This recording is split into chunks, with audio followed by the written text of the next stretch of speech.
Okay, this is a review of Scott Ritter's book, Iraq Confidential, in which he lays out his experience as a lead UN weapons inspector in Iraq,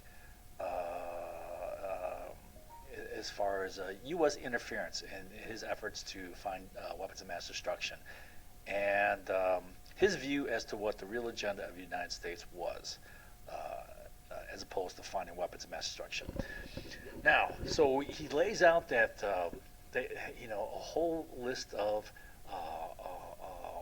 instances when the U.S. and the CIA obstructed his efforts to find weapons of mass destruction between 1991 and 1998, 7 years when the UN weapons inspectors were in Iraq trying to find weapons of mass destruction. Of course, after we went in 2003, they were desperate to find WMD at that point because they wanted to have that to justify their invasion.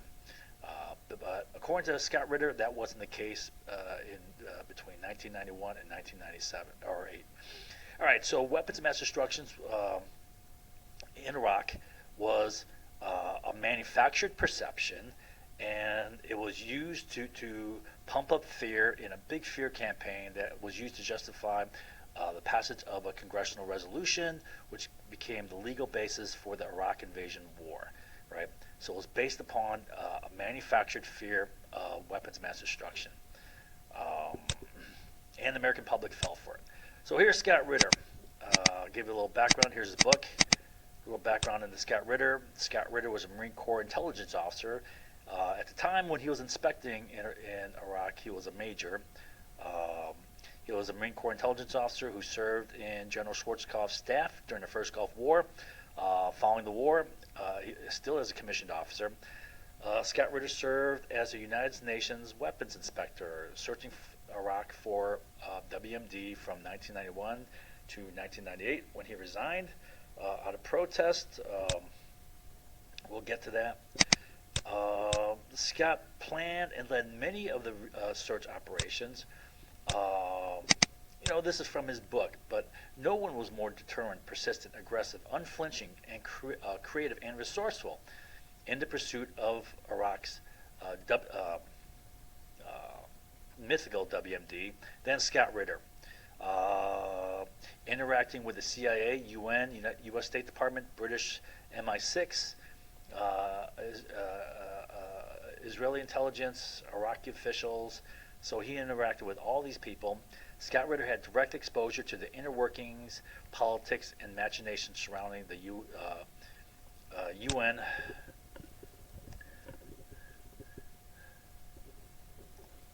U.S. weapons inspection effort. Now, Scott Ritter himself, as for himself, he says he's a conservative Republican and highly patriotic. For him, the facts he presents in his book are not about politics and patriotism and self-serving bias. It's about truth and goodness and what is right. No doubt any self-loving American will not believe any of this. Why? Because they're self-loving and self-serving and thus believe what they want to believe, which is human nature. But I know there are some honest people out there. So here's a summary of the excerpts that I present from his book. I have 30 some odd pages, quite a bit. This may take a long time to go through this.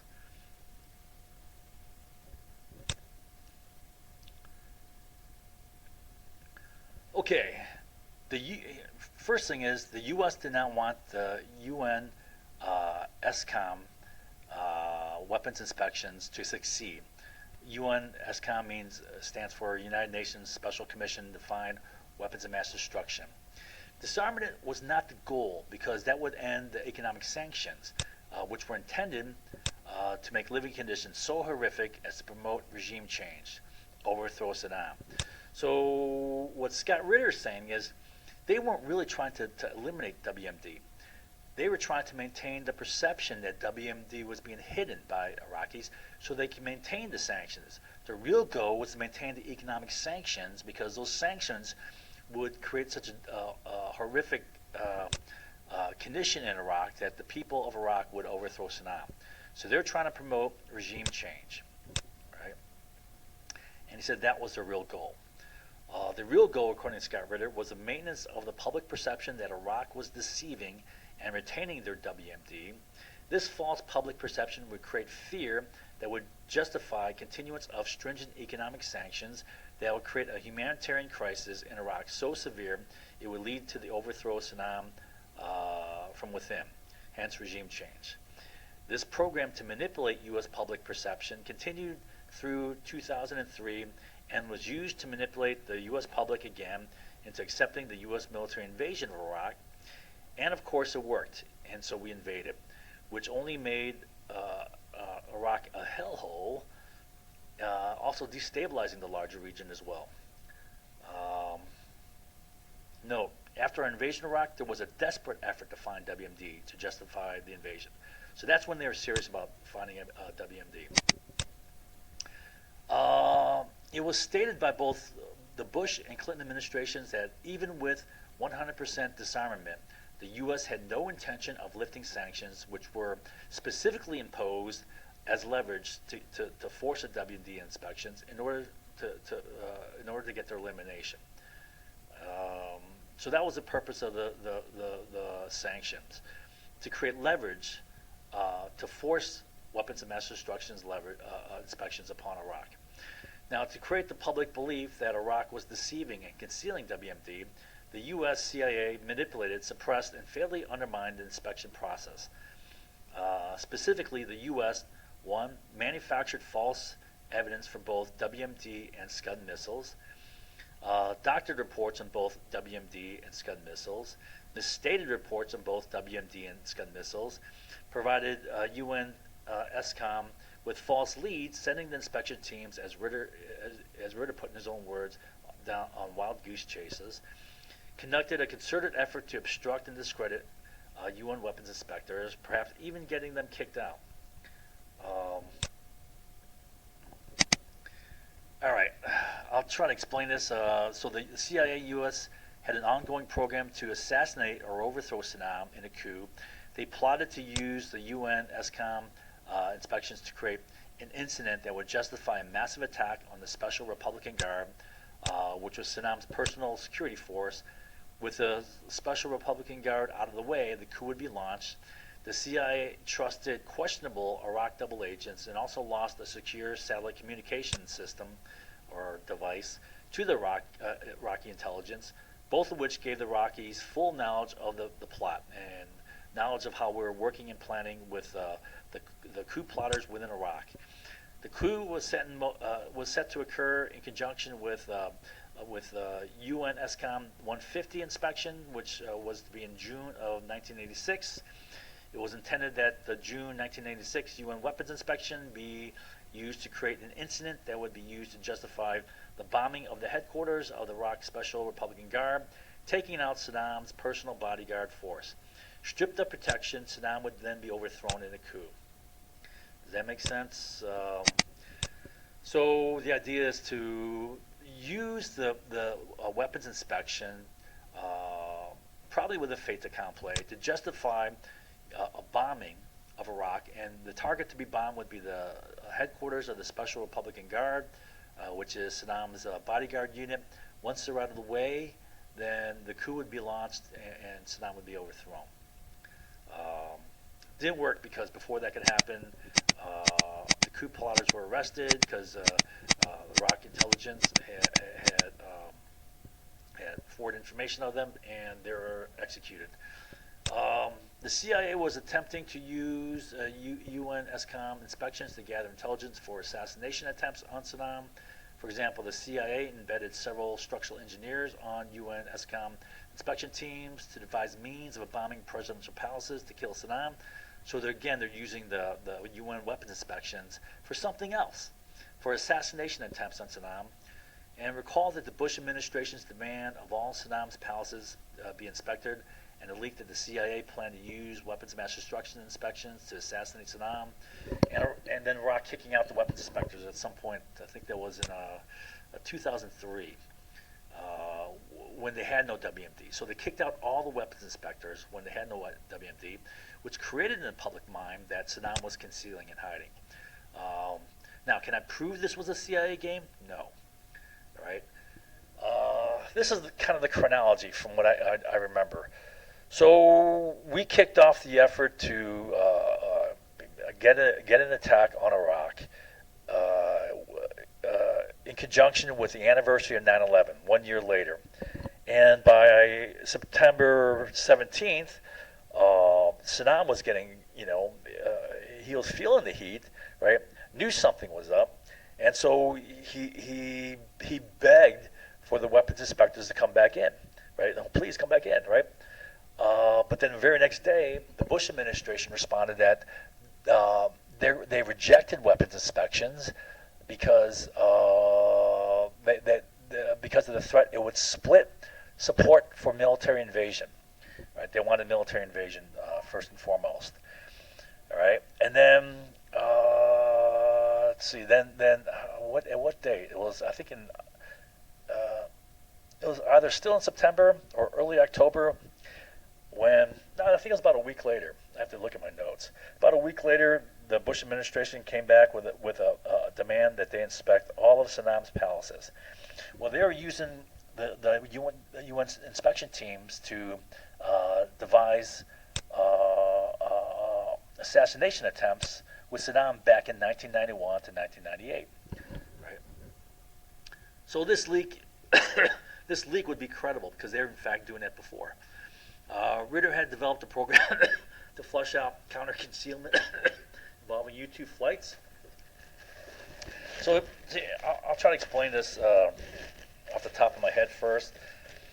So after the first Gulf War, we imposed sanctions upon Iraq to force them to take weapons inspectors, and they were there a long time and found nothing. So Scott Ritter believed that, well, maybe the Iraqis are quickly shipping things, moving things, getting it out of there right away before he can arrive on scene. So the idea is he'd fly into Baghdad, present the list of places he wanted to inspect, the site he wants to inspect, and then he believed that before he can get to that site,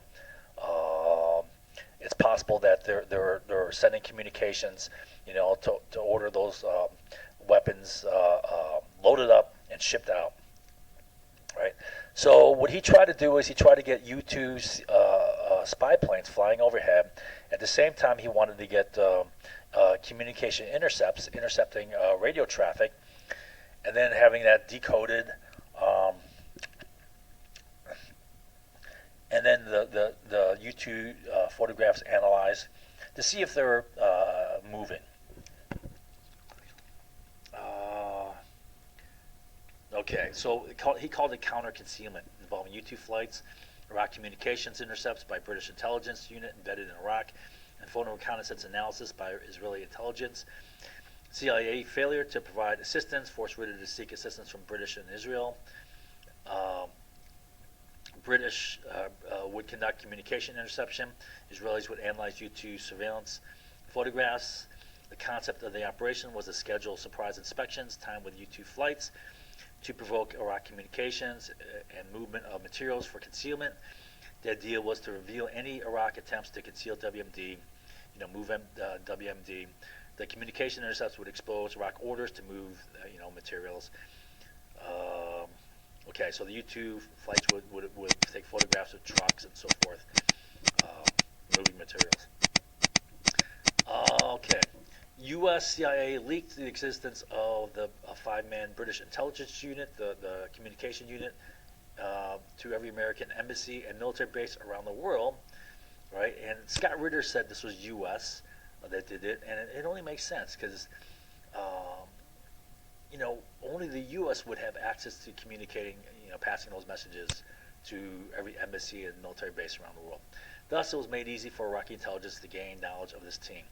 Any intelligence gathering unit embedded within Iraq would be arrested, tortured, and executed as spies. So this forced the British to pull the plug in the unit. Ritter had carefully coordinated U-2 flights with the inspections. The CIA disconnected the U-2 flights from the inspections, making the flights random and ineffective. The CIA installed the wrong sensors on the U-2, scheduled flights over the wrong targets at the wrong times, totally disconnecting the flights from the inspections. Thus, the CIA destroyed the effectiveness of Ritter's design inspections. He wanted those U-2 flights to be in conjunction with his presentation of the request to inspect the site, if that makes sense. The CIA required a CIA agent to be present whenever Israel assisted in data analysis of counter-concealment operations, but then never supplied an agent, effectively preventing Israeli assistance. So, the best person, to testify about this is the person who's trying to set this up, which is Scott Ritter. I know he's probably being attacked. The CIA pressured the British intelligence to cease any communication intercept support. The CIA pressured Israeli intelligence to cease any photo reconnaissance data analysis support. The CIA provided UN SCOM with poor intelligence, providing false leads and sending US SCOM on inspections on wild goose chases. Finally, in 1998, the US CIA attempted to use a fait accompli to obtain a casus belli, cause for war. The US CIA timed an inspection to occur in conjunction with a US military strike plan to be conducted on March 15th, which was the start of a Muslim holiday. Bomber right at the start of a holiday, Muslim holiday. The plan was to choose a site highly sensitive to Iraq national security that was known that the Iraqis would not allow, and that was the Ministry of Defense, their Pentagon. This non-compliance would then be used to justify an attack. So, what did just happen there? Hope.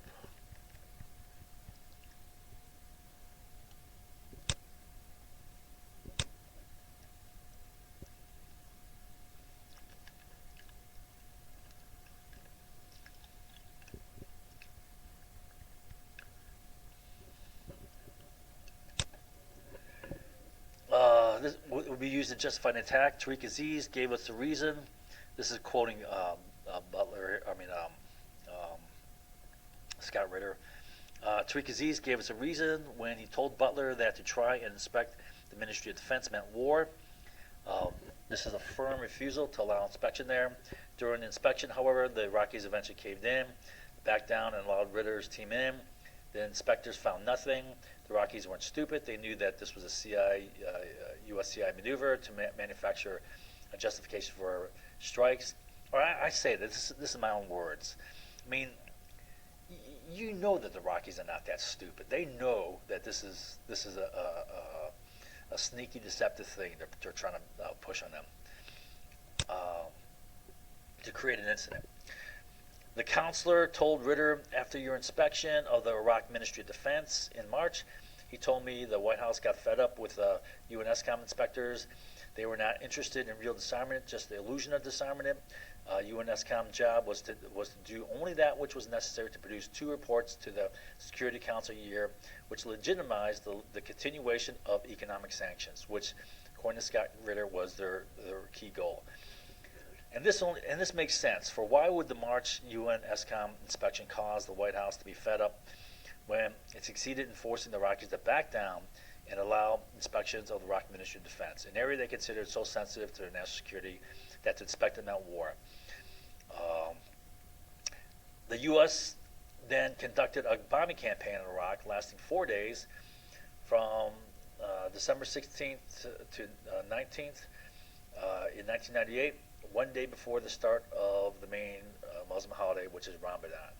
So they wanted to bomb at the start of another Muslim holiday, March 15th, and they got their bombing at the start of Ramadan.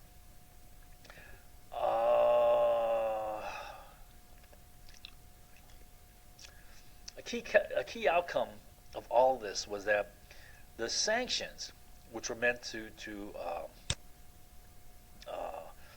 create conditions so bad in Iraq that the Iraqi people would overthrow Saddam. They never overthrew Saddam, right?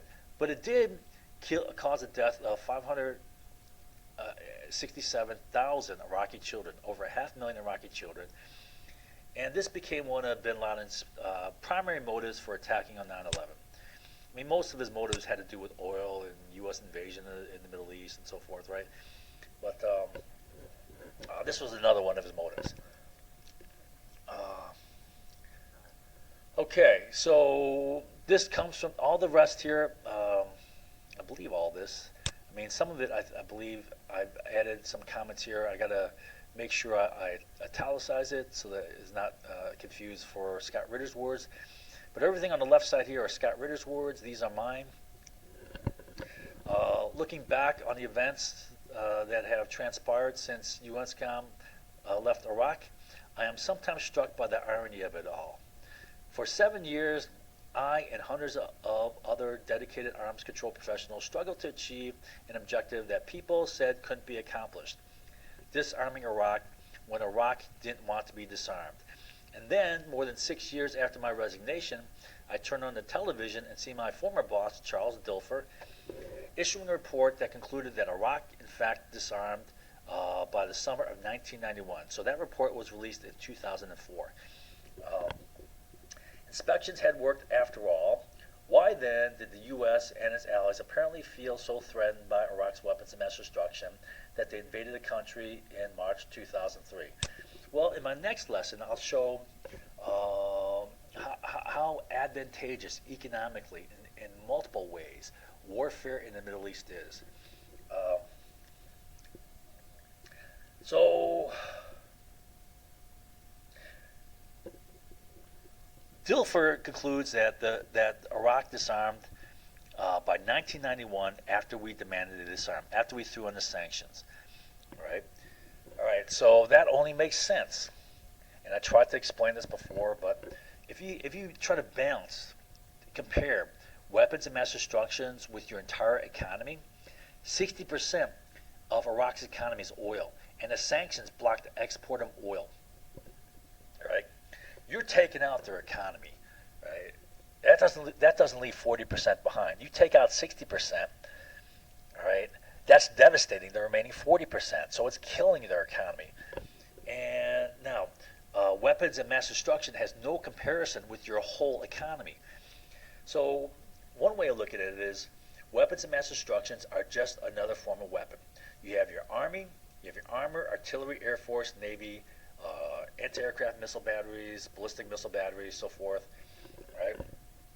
And you have weapons of mass destruction, right? Which for Iraq was pretty much chemical weapons. They're working with biologicals, right?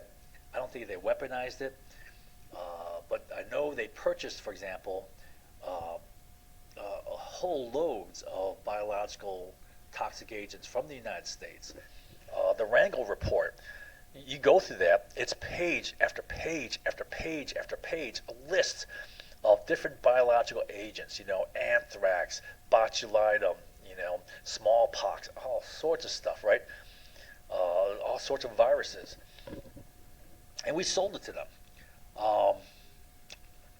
So this is only one weapon among many. And all of these, right, don't exist without your economy, right? And your economy supports everything in your nation, right? And the loss of this results in horrifying living conditions and political instability and possible threat for overthrow, which is what the U.S. was trying to, according to Scott Ritter, create. All right. So you can see that it's a no-brainer, right? See, your whole economy, weapons of mass destruction, duh. You're going to sacrifice this, right? You're not going to sacrifice your economy. Plus, I'm sure Saddam, had in the back of his mind that, if ever push came to shove, and let's say they went back to war against Iran, then he still had the scientists and engineers to reconstitute their weapons of mass destruction, their chemical weapons. Because Saddam, sure enough, used chemical weapons against Iranian military forces and against the Kurds in a village where they were revolting, trying to go independent. And I believe, as I read that there were Iranian I don't know. Okay, so this is more Scott Ritter. The quote: "The establishment line is that the decision makers acted in good faith on the basis of intelligence, which turned out to be faulty. The U.S. Senate Select Intelligence Committee issued a report in July of 2004, which placed blame not on the politicians who made the call, but rather on the CIA. The senator's report was followed by a special commission appointed by the U.S. president himself, which also found the CIA's pre-war assessments about WMD in Iraq to be dead wrong, quote, dead wrong. Similar reports from investigative bodies in the UK, such as the Butler Commission, have reached the same conclusion. The reason Iraq's weapons of mass capabilities were so grossly over-exaggerated was that intelligence services didn't get the right information." That's a bunch of bunk. When the Bush administration wasn't getting what they wanted, they created their own intelligence agency in the basement of the Pentagon, and they relied heavily upon testimony of one person, Chalabi. And there's another person called Curveball, some mysterious person, right, who gave false information also. But Chalabi gave a lot of false information. Scott Ritter is going to go through his Chalabi as we get down to we get further down. Chalabi, I think I told you, was a oil man, a banker. He was convicted of bank fraud. He was a known fabricator, and the Bush administration relied upon him. They also twisted and distorted things which were known to be false. For example, the rumor that there was yellow cake coming out of Niger, right, which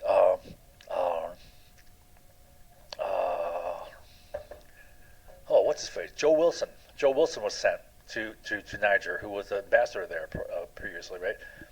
And he found that the ambassador, the current ambassador there, also did an investigation and discovered there was no credence to those reports. But the Bush administration reported that there's yellow cake coming out of Africa. And for example, the aluminum tubes, all the scientists were saying those tubes are not suited for centrifuges, but are typical tubes used in Iraqi rocket artillery. But then Condoleezza Rice says, oh, those aluminum tubes can only be used for centrifuges, which was a total lie. So they were cooking and distorting the information. It was not the intelligence, it was the Bush administration. But they're being protected here. The notion of the war in Iraq resulting from an intelligence failure is very convenient for all parties involved. The intelligence community can simply say that intelligence is a tricky business, and sometimes you get it wrong. This, of course, provides a convenient excuse for the politicians and compliant media to contend that they were simply acting in the public interest based upon the information they were given. Certainly, Iraqis themselves didn't help the matter by being less than straightforward and with the international community. But the real reason that the inspections regimes which began in 1991, failed to certify Iraq weapons status was that the United States of America never intended it to succeed. Right? So that's what I set up here, and that's Scott Ritter's own words. Right? The U.S. never intended it to succeed. They didn't want the weapons inspection to succeed. Right? Although at the United Nations, the U.S. paid lip service to the idea that Iraq would get sanctions lifted if they complied with inspectors, time and time again, as an inspector, I came up against the fact that whenever we were close to breaking through on Iraq's final status, the U.S. would withdraw its support. The conclusion is inescapable. They did not want us to offer a definitive assessment on Iraq's weapon status.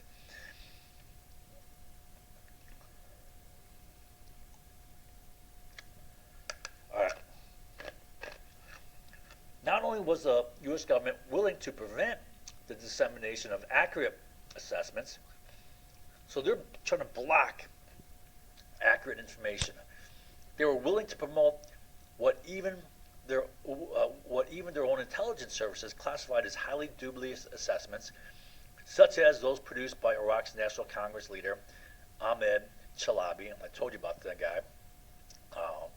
Known crook, known fabricator, known liar. Indeed, some of his information produced by Chalabi dovetails suspiciously well with areas that the UN ESCOM were known not to know about, and which therefore could not be disproved.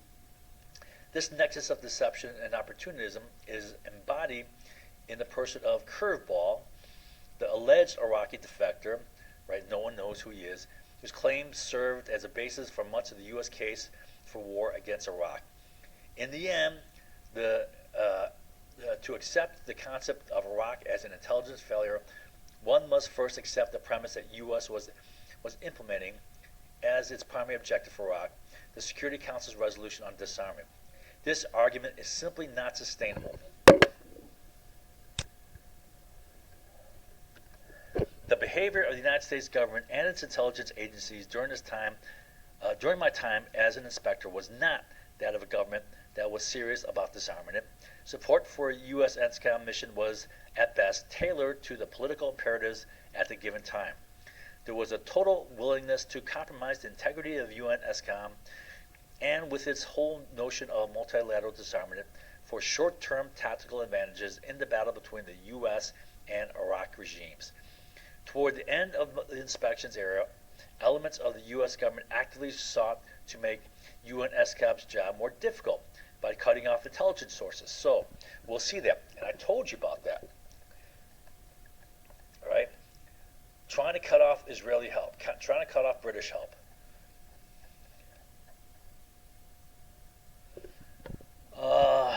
Disarmament was simply not the USA's principal policy objective in Iraq after 1991.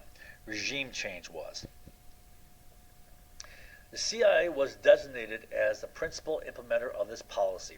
Therefore, when one looks at the March 2003 invasion of Iraq and the subsequent removal from power of the government of Saddam Hussein, the only conclusion that can be reached is that the CIA accomplished its mission. Iraq was, in fact, a great intelligence victory insofar as the DIA, Defense Intelligence Agency, through its manipulation of the work of the UN weapons inspectors and the distortion of facts about Iraq's WMD programs, maintained the public perception of an armed and defiant Iraq in the face of plausible and plentiful evidence to the contrary. And of course we know that it was true now. We now know that both the U.S. and U.K. intelligence services had, by July 2002, agreed to, quote, fix the intelligence around policy, right? So they're going to manufacture the intelligence to support their agenda, their policy, right? And if you look at it, U.S. and Great Britain were always in cahoots, cooking up, for example, false intelligence reports during the big push to get the Iraq invasion war resolution, and including Prime Minister, what's his face, saying, that Iraq can launch a chemical weapons attack in 15 minutes, and it can reach us in 45 minutes. Manufacturing fear. But the fact remains that at least as far as the CIA is concerned, the issue of fixing intelligence around policy predates July 2002, reaching as far back as 1992 when the discussion was made to doctor the intelligence about Iraq's Scud missiles, asserting the existence of missiles in the face of UN ESCOM inspection results which demonstrated that there were none. So, this is coming straight from the horse's mouth. Who was doing those inspections? Scott Ritter. As an American, I find it very disturbing that the intelligence services of my country would distort or would resort to lies and deceit. That's naive. That's what intelligence does all the time when addressing an issue of such fundamental importance to the security of the USA. So, like I say here, this is naive. Scott Ritter doesn't know that a key function of intelligence is espionage, deception, misinformation. This is not an extreme exception. This is their bread and butter. lies for the CIA are studied like a science and an art, right? All right, so like I say, this will probably be attacked by people who know and understand nothing about these methods of manipulating perception. And I've taught some of these methods already, and I know nothing is remembered, nothing is retained, so nothing is learned, no useful information is retained. I've made it my responsibility to speak the truth about Iraq based on what I know, my firsthand experience and observations. All right, so I trust Scott Ritter as an honest guy. This is not his agenda. He's a right-wing conservative Republican, very patriotic, right? The typical patriotic person is going to distort crap to support what they want to believe. So he's going on a limb to be truthful and honest. Today, with the CIA redrafting its pre-war intelligence to make it appear consistent with the fact that Iraq had disarmed by 1991 and that there were, in fact, no weapons of mass destruction or programs involved in the manufacture of weapons of mass destruction, we are in danger of history likewise being rewritten. All right, so he's saying the CIA is trying to rewrite history here. There is a wide acceptance of the fact that the CIA is a profoundly damaged institution. Very much so. You know, elements of the CIA are totally off doing their own thing. And there are many programs and initiatives underway to try and remedy this. This makes it all the more important to fully understand what happened in the past. We cannot ignore or run away from difficult and inconvenient history. In writing this book, I have gone on record about my personal experiences as a weapons inspector in Iraq. I hope that in the process I have made some contribution to a better understanding of the delicate relationship between politics, diplomacy, and intelligence. I go further. I go politics, diplomacy, intelligence, and economics, which is the gorilla in the room, the big driving force. Intelligence is always at the service of a country's national interest, but when intelligence is misused in support of politicians' agenda, that national interest is undermined. If for no other reason that that intelligence loses its credibility. Many errors of judgment were made by many people of Iraq. The only way to move forward is to look at the past honestly and to learn from its mistakes. All right. So, okay, sanctions were intended to promote regime change. That's the title I gave it, right? This is my title here. So here's the quote. As they crafted Security Council Resolution 687, American diplomats had destabilizing and undermining Saddam Hussein at the front of their minds rather than the complex business of disarmament. Disarmament was merely a vehicle for achieving the larger U.S. objective of regime change. All right, that's Scott Ritter's opinion here. In order to achieve their ultimate objective of undermining Saddam's power base, the U.S. pushed for the disarmament mandate to be severe and the price of noncompliance to be high. For this reason, under Resolution 687, the stringent economic sanctions imposed on Iraq following its invasion of Kuwait were extended until Iraq was found to be in complete compliance with its disarmament mandate. All right, so the issue of this is how can you possibly prove this, right? You can theoretically maintain sanctions forever, right? Say, whoa, they're hidden somewhere, right? You know, you can spend 100 years searching for it, not finding anything, and then, possibly, maintain those sanctions, as long as you want. Many members of the Security Council, including Russia and China, deemed this to be too harsh. In order to bring them on board, the U.S. crafted language, which included as paragraph 14, sought to portray the disarmament of Iraq as a step towards a goal of establishing in the Middle East a zone free of weapons of mass destruction and all missiles for their delivery. However, as the drafters of this language have probably stated to me, right, according to Scott Ritter, they stated, the drafters of this language stated to him personally, paragraph 14 was intended to be a throwaway element designed to induce faltering Security Council members, China and Russia, into presenting a solid front against Saddam Hussein. There was never on the part of the USA to pursue paragraph 14. I think I left out a word there. There was never intent, maybe. In fact, one might also say that the Tara resolution was a throwaway statement. It was crafted for the purpose of putting Saddam in a cage, to quote former Secretary of State James Baker. That's what James Baker said. The Bush administration has already stated as official policy that economic sanctions against Iraq would not be lifted regardless of Iraq's compliance with its disarmament obligations. So the purpose of the sanctions were to force elimination of weapons of mass destruction, but they're saying, well, we're going to keep them on no matter what. Compliance with its disarmament obligation, a policy which was in direct opposition to the letter and intent of Resolution 687. So weapons inspections were created at the United Nations in an atmosphere of duplicity to begin with. All right. Okay, quote, U.S.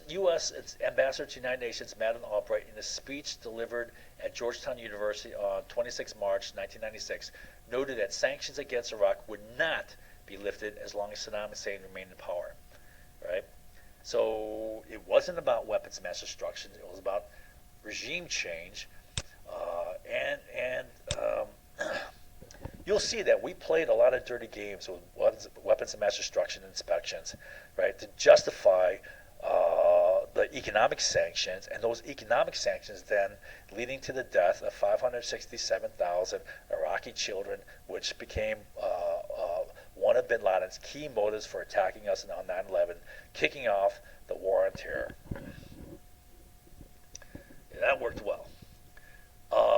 I was being lied to by the CIA, and the man appointed as my supervisor was not backing me. Part of me wanted to get up and walk away from this mess. The deceit of the CIA was a reality I had to live with. This is just common stuff. But so was the UN ESCOM disarmament mission in Iraq. If I walked away from this mess, the deceit of the CIA was a reality I had to live with. But so was the UN ESCOM disarmament mission in Iraq. If I walked away from UN ESCOM, I would undermine its mission, and those in the CIA who had sought to undermine it would have prevailed. If I went public with what I was alleging, the FBI would find a way to silence me. And I give my experience. They go more. They go further. They try to silence you with intimidation.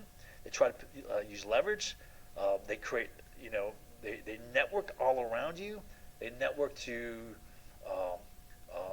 co-workers, bosses, friends. They network to my older brother and effectively used him. Why? Because he's corruptible. They couldn't get to my younger brother, but they got to my older brother. Harass. They network socially all around you. Everywhere I go, I deal with crap, right? And you get hair triggered about it. I do. I just, I don't want to take anything. I just want to smack people in the face. You get it left and right. After a while, you get rubbed raw. The best way to get back at all those in Washington who were promoting a policy that continued economic sanctions by refusing to permit Iraq to be disarmed, right? So he's saying they're trying to refuse to prevent Iraq from being disarmed, was to redouble my efforts to complete the disarmament mission. So he was pushing hard to try to,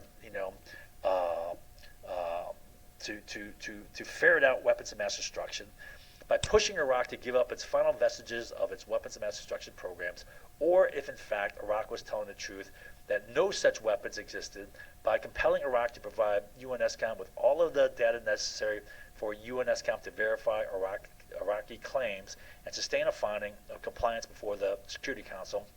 I would be forcing the U.S. to admit publicly that what everyone knew in private, that the USA had no intention of abiding by the Security Council's promise to lift sanctions once Iraq had been disarmed. And that's coming from their mouth, right? Which is against the stated purpose of the sanctions. Sanctions were intended to promote regime change, not disarmament of WMD. So once again, same issue. Quote, the UNESCOM and the United Nations were focused on disarming Iraq. Washington already had its eyes set on another objective, getting rid of Saddam. President Clinton had inherited from the Bush administration not only a policy of sanctions-based containment, but also a secret lethal finding signed in October 1991, which authorized the CIA to create conditions inside Iraq to facilitate elimination of Saddam. So this is what it's about, right? Creating conditions so bad in Iraq that that Saddam would be overthrown by his own people. To implement this policy, which was often referred to as Containment Plus, the CIA had formed an operational team within its Directorate of Operations known as the Iraq Operations Group. The Iraq Operations Group initially limited its activities to simple propaganda-style efforts, such as funding anti-Saddam radio broadcasts that had no real chance of bringing about regime change in Baghdad. The radio broadcasts were conducted in ostensible support of an Iraq opposition organization known as the Iraq National Congress. That's Chalabi's group. Right? Chalabi's the head of that, the liar and crook. A loose umbrella group of Iraqi expatriates opposed to Saddam Hussein's regime who came together in late 1991 under the leadership of controversial former Iraq banker named Ahmad Chalabi. In 1992, Chalabi and the Iraq National Congress began receiving direct funding and support from the Iraq Operations Group. So they're getting funding directly from the CIA. And by 1993, Chalabi opened offices inside Kurdish safe havens in northern Iraq. Right, that's the northern part of Iraq, which was protected by the UN U.S. no-fly zone, under protection of American and British air power. All right, so who's this Chalabi guy? The goal was not to remove WMD. The goal was regime change. Some would argue that the goal was both removal of WMD and regime change, but Ritter shows that throughout the book that the U.S. sabotaged, obstructed, corrupted, discredited the weapons inspections for the greater goal of regime change. Right.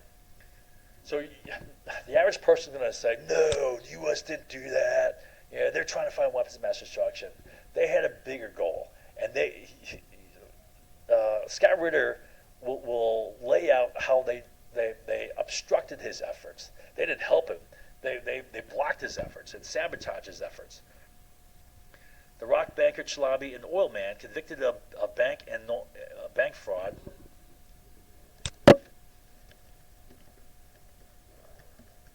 and a known fabricator. This will be later shown in later quotes. Most of the Bush administration's evidence of weapons of destruction that justified Iraq invasion war came from this man alone. Chalabi was the key source of evidence on weapons of mass destruction, and the guy was just a flat-out liar. But that's what the Bush administration wanted to hear. So they used him as evidence. Okay, sanctions were intended to promote regime change, not disarmament of weapons of mass destruction. So more of this. So that was it. Richard Butler had given up trying to provide an authoritative assessment of Iraq's unaccounted for weapons, which would, one way or another, end the sanctions regime that had been in place since 1991. He had decided to play the USA's game where UNSCOM would carry out limited inspections and try and prove the negative, which would be doomed to fail. Even if these inspections found nothing, Iraq would not be pronounced to having been disarmed because USA would carry on claiming that Iraq had weapons. So that's the idea. It was a catch-22 for the Iraqis. No matter how many places they opened up to inspection, right? America could always say, well, you're hiding it somewhere. We don't know where it's at. We haven't found it, but you're hiding it. So they can maintain those sanctions forever. It was the Iraqis' word against Americans. An investigation into concealment was the only way to break this deadlock, and Butler had just consigned it to the waste bin of history. On August 3rd, Richard Butler, on instructions of the Security Council, traveled to Iraq as a head of a large UNSCOM delegation in an effort to try and get UNSCOM's work in Iraq back on track. Outrunning over the strategic direction on UNSCOM momentarily forgotten, he instructed me to have an inspection team stand by in Bahrain to execute a large concealment-type inspection if the Iraqis did not fully cooperate. By this time, though, the UNSCOM operation in Europe was fully compromised to the Mukhabara, which is the Iraqi CIA, Iraqi intelligence group, Mukhabara, that every detail of our plan was known to the Iraqis. Tariq Aziz has no intention of walking into Butler's trap. Within 24 hours, the Iraqis had declared that they would no longer cooperate with Butler as head of UNSCOM. So this was August. This is August '98. This is when they quit cooperating, and it's because they're playing dirty games. We'll see the dirty games that are coming up. After hanging up the phone, I asked Counselor CIA what his impression was of what was going on with regards to the U.S. support for inspections. After your inspection on the Iraq Ministry of Defense in March, that's the one where they tried to get the fait accompli to get the bombing on the Muslim holiday. He told me the White House had got fed up with UNSCOM's inspections. They were not interested in real disarmament, just the illusion of disarmament. So this is crazy. Why would the White House get fed up with UNSCOM inspections when they in fact effectively got they effectively forced Iraqis to let them inspect their Ministry of Defense, their Pentagon, right? It was a success, right? But they didn't get their bombing is what they wanted. UNSCOM's job was to do only that which was necessary to produce 2 reports to the Security Council a year. So this is ridiculous, right? The White House getting fed up with the weapons inspections, when in fact these were successful in forcing the Iraqis to open up their Pentagon to inspection. This is the unstated policy. The president may talk about giving UNSCOM all the support it needs, but the reality is that Madeleine Albright and Sandy Berger have already convened a special meeting of the National Security Council, and the decision was made to stop UNSCOM from carrying out its inspections that might result in a confrontation with Iraq. The U.S. simply will not threaten Security Council unity over sanctions over the issue of intrusive weapons inspections. How do they expect us to? How do they expect us to accomplish our mission? I asked incredulously. The council shrugged. They don't. So according to the CIA, he's saying they don't want you to accomplish your weapons inspections missions. It was 26 August. This is a CIA agent, codenamed the counselor for his protection, I guess, by Scott Ritter. It was 26 August 1998. I had served as weapons inspector for nearly 7 years. I returned to my office, drafted my letter of resignation, and submitted it to Richard Butler. My time as an inspector was over. So Scott Ritter had enough at this point. Political agendas superseded true disarmament of weapons of mass destruction. Quote, regardless of what the unstated intent of Resolution 687 was, the stated objective of disarmament was being accomplished. As the years unfolded, however, UNSCOM became more and more bogged down in the morass of political agendas. The story of how I got to be at the center of this political game is also a story of how the UN. So Scott Ritter's at the center of this game, right? He's the perfect witness to testify on this.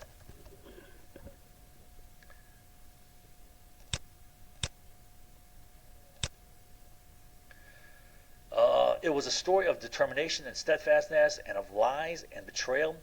I have tried to tell an honest story about the events leading up to the war, which, for the first time, exposed the truth about UN weapons inspections in Iraq.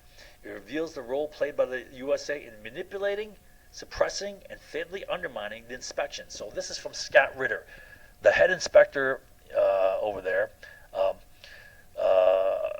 It reveals the role played by USA in manipulating, suppressing, and fatally undermining the inspections process in support of a different agenda, regime change. So he's saying, he's at the core, at the hurricane's eye of this, and he's saying, that the U.S. is trying to undermine the inspections. Okay, straight from the horse's mouth, right? I know this is going to be attacked. Right? I know you're not going to remember a single thing, but social reality will dominate.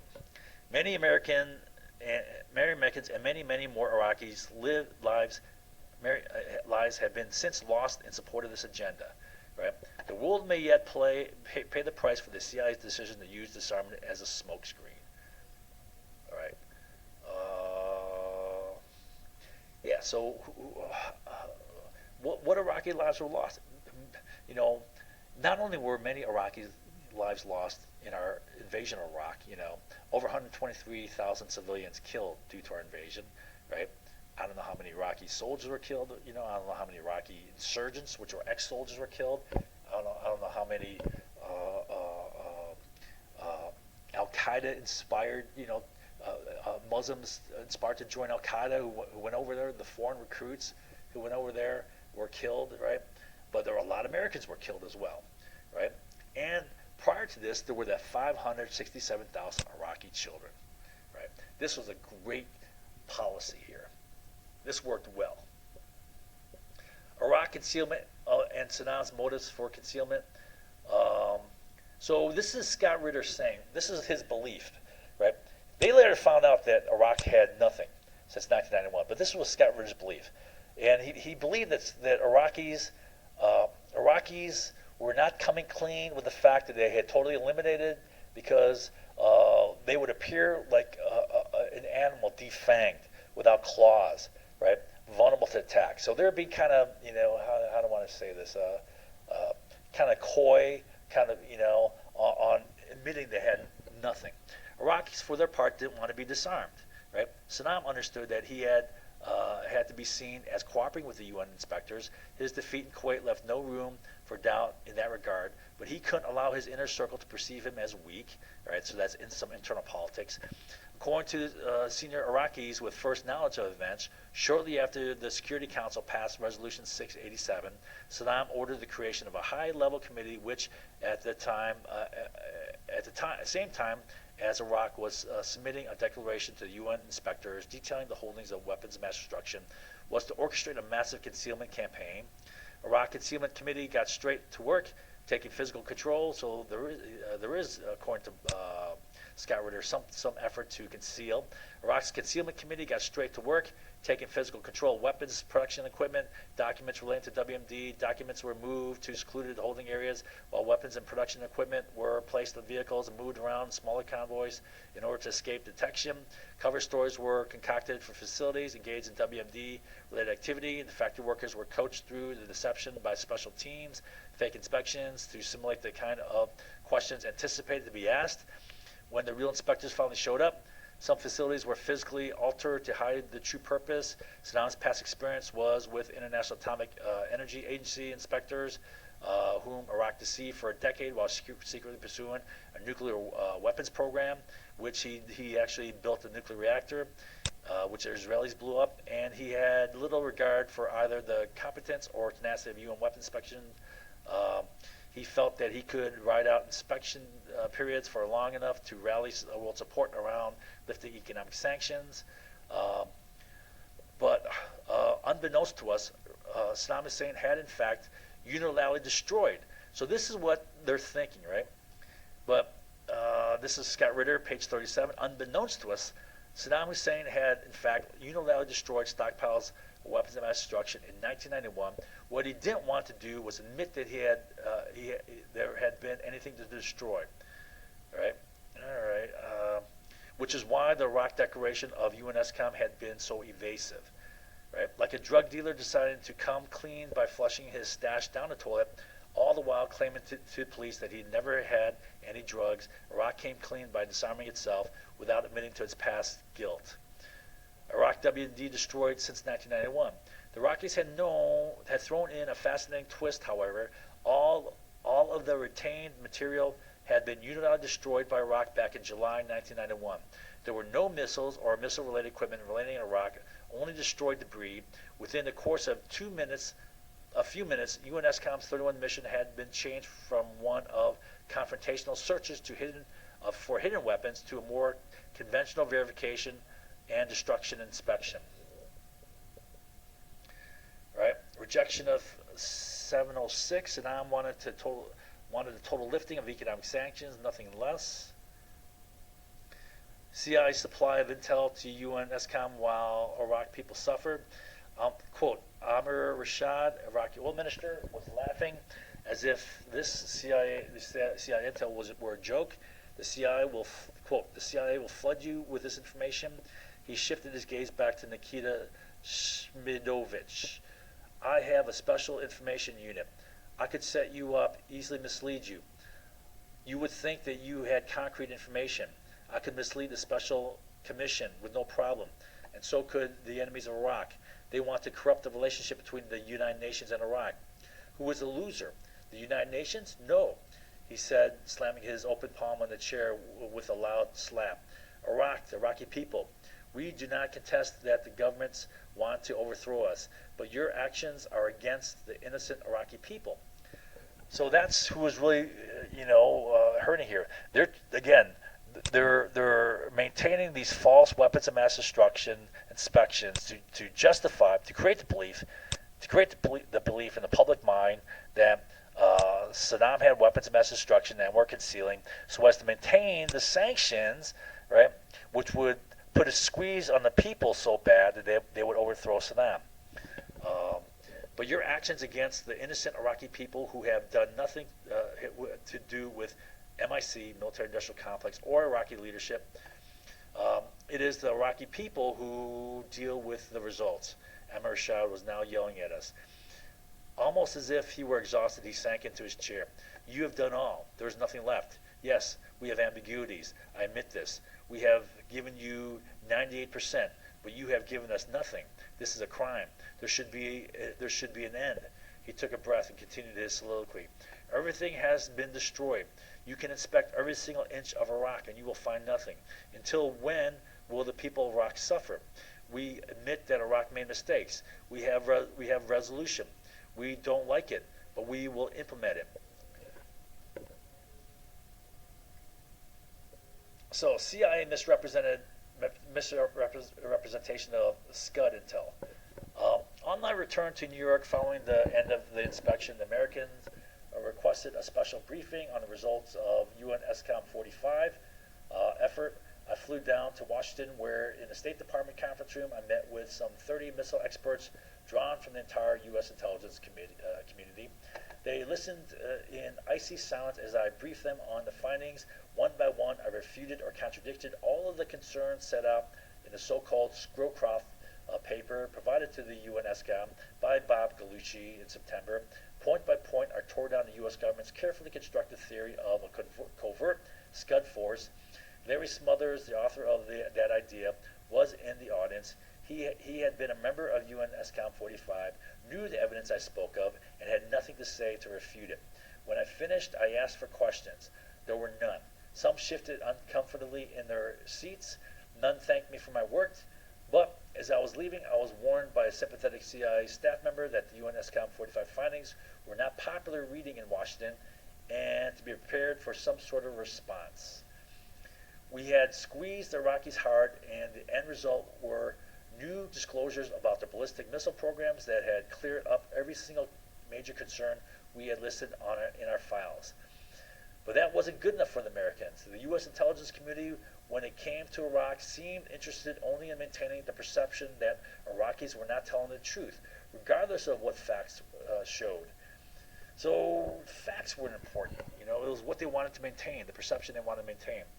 The director of the CIA later testified before the U.S. Senate that Iraq had some 200 Scud missiles in its inventory, something that was simply put impossible.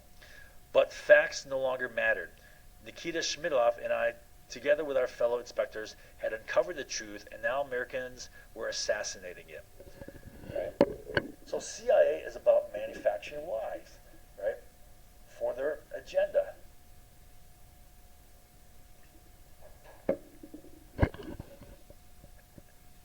This is coming from the head inspector over there. CIA misrepresentation of intel, Scud missiles. However, in the back of my mind, I couldn't help but feel frustrated at the fact that while UN SCOM had assembled a rock-solid case on Iraqi compliance with its ballistic missile disarmament obligation, the CIA was able to dismiss this case with little more than a second-hand speculation rumor. Just make a rumor, and that dominates, right? It's just like social reality, make some bogus rumor, some bogus statement, right? Shift focus onto some joke or whatever, that dominates. I had worked with the CIA on numerous occasions during the late 1980s and early 1990s, producing assessments about Soviet missile production capabilities that had a direct impact on national security of the USA. The agency of that era would never have condoned the CIA approach now being taken. One simply did not weigh in on issues of the magnitude associated with Iraqi weapons of mass destruction, with intelligence of such shaky quality, especially when it flew in the face of a veritable mountain of evidence to the contrary. Right? So they have a mountain of evidence, but they're going to reject it. There were political reasons for maintaining the myth of a secret Scud force. The policy objective of regime change in Iraq had been passed on unchanged from George W. Bush to the new President Bill Clinton. Okay, so again, CIA blithely lying and dismissing a mountain of rock-solid evidence with little more than a rumor and secondhand speculation. All the while, they're doing this to continue the sanctions, right, which killed those kids, which then became one of bin Laden's main motives for attacking us on 9/11. CIA gained influential control over UNSCOM. More and more, I was seeing that the hard work and concrete technical results obtained by UNSCOM pushed into the margin by the dramatic yet inconclusive intelligence information provided by the USA and the United Kingdom. So they're cooking up false information here, shady information. But the issue was much more complex than that. Developing new inspection concepts presented no problem. Getting the U.S. to accept the results of such an inspection was a completely different matter. Worse, many of the criticisms leveled by the senior Iraqi officials during my recent trips in Iraq about CIA's role in affairs at UNSCOM had hit too close to home. Despite all my efforts to build within UNSCOM an independent intelligence capability, the bottom line was that, in many ways, UNSCOM was now more dependent upon U.S. support than ever. And you'll see that they rejected supporting his efforts. Iraq security concerns with UNSCOM inspections, quote, the goal of the Iraqi intelligence service, Mukhabarat, regarding UNSCOM was never to deceive the inspectors. The Mukhabarat was not in the business of hiding WMD or obstructing the work of inspectors. The task was national security. Simply put, Mukhabarat viewed the presence of UN weapons inspectors in Iraq as a security threat, and therefore monitored the work of the inspectors to make sure the inspectors did not do anything that went beyond the scope of their disarmament task. All right, and you'll see coming up that the CIA tried to use the weapons inspections as means of getting intelligence for assassination attempts on Saddam. Iraq destroyed its WMD in the summer of 1991. What they, Mubarak, knew, which we inspectors didn't at the time, was that there were no actual weapons of mass destruction left in Iraq. These had been destroyed during the period of unilateral destruction which had taken place in the summer of 1991. I think he said July 1991. And there was no dedicated programs related to the manufacture of weapons of mass destruction. These had been dismantled. Now you got to keep in mind that we sold them all the materials for manufacturing weapons of mass destruction, chemical weapons, right? We sold them the biological agents. And so they destroyed that in July. Why? Because their economy was being held hostage. Their whole economy, which is infinitely more important than just weapons of mass destruction. What the Mubarak found was that the National Monitoring Directorate experts were refusing to acknowledge the entire scope of Iraq's weapons of mass destruction, in part to save expensive dual-purpose production equipment from being destroyed by the inspectors, and in part as political tactic on the part of Tariq Aziz, who decided that the final acknowledgement of critical aspects of Iraq's past prescribed program, destroyed but not admitted, would be detrimental to the Iraq strategic objective of getting economic sanctions lifted. Right, CIA assassination overthrow attempts on Saddam obstructed UNSCOM effectiveness. So this is just a general statement on that. Quote, Saddam had survived numerous assassination attempts, and the SSO, Special Security Organization, Saddam's security force, knew that there were CIA agents in Iraq actively plotting his overthrow. They just couldn't take the risk. CIA, nothing in writing. No American fingerprint. The counselor. This is the CIA agent that Ritter is citing, who he doesn't he keeps him anonymous, right? For his protection. No American fingerprints. The counselor, CIA code name for the CIA agent operative, repeated again. No one in my organization, CIA, wants anything in writing to exist about this activity. All right, so that's how CIA works, right? No paper trail. You know, you need documentation to prove things, right? CIA works with no paper trail. So, they're spooks. CIA manufacturing the perception of Iraq missile threat. UNSCOM was able to seize some missiles parts from Iraq. The CIA rushed to take it away from UNSCOM and Israelis. David Manners, CIA station chief in Jordan, wanted to take over the operation, so we were brought in to take control and seize material in order to keep it out of UNSCOM and Israeli hands. So there's missile parts, right? Although we recall there were no Scuds.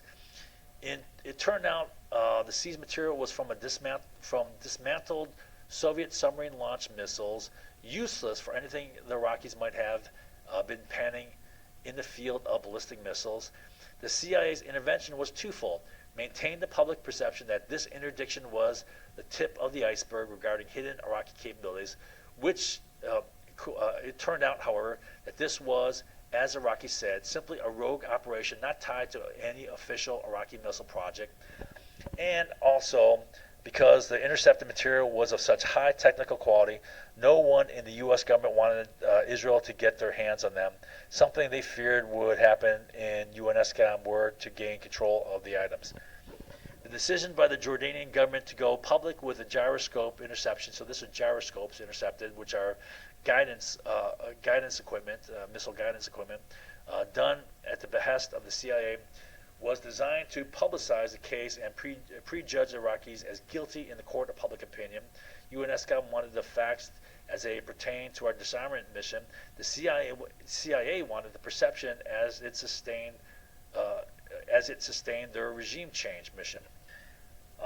Facts are a valuable asset, but only when they are accompanied by a perception that recognizes the facts as such. If the perceptions are formed void of facts or in spite of the facts, then the perceptions become the reality, not the facts. Well, that is definitely true. UNSCOM had the facts, but the CIA had the means to shape perceptions. In the case of the Gabriel affair, the CIA simply outplayed us. Right? They controlled perceptions. See, that's what the CIA is good at, lying and controlling perceptions. CIA assassination overthrow attempts on Saddam. Saddam had survived. Oh, I think I gave this already. Yeah, I gave this already. Ritter's first comments on the CIA plot to use ESCOM for a coup to overthrow Saddam. So now we're getting to the stuff where they're going to use the effort to have a coup, the inspections to have a coup. Although I didn't know at the time, Steve Ritter, the head of the CIA's Near East Division, had made a decision that rather than fight UNSCOM and thereby provoke an unwelcome debate within the U.S. government about Iraq policy, which could compromise their secret coup plans, the CIA would work more closely with the counselor and the Non-Proliferation Center to find a way of making UNSCOM useful to them. The CIA, therefore, would extend a helping hand as long as they made sure that their other hand was pushing UNSCOM into position of assisting the coup plans. Right? So he's saying that the CIA is trying to manipulate the inspections to assist in coup plans.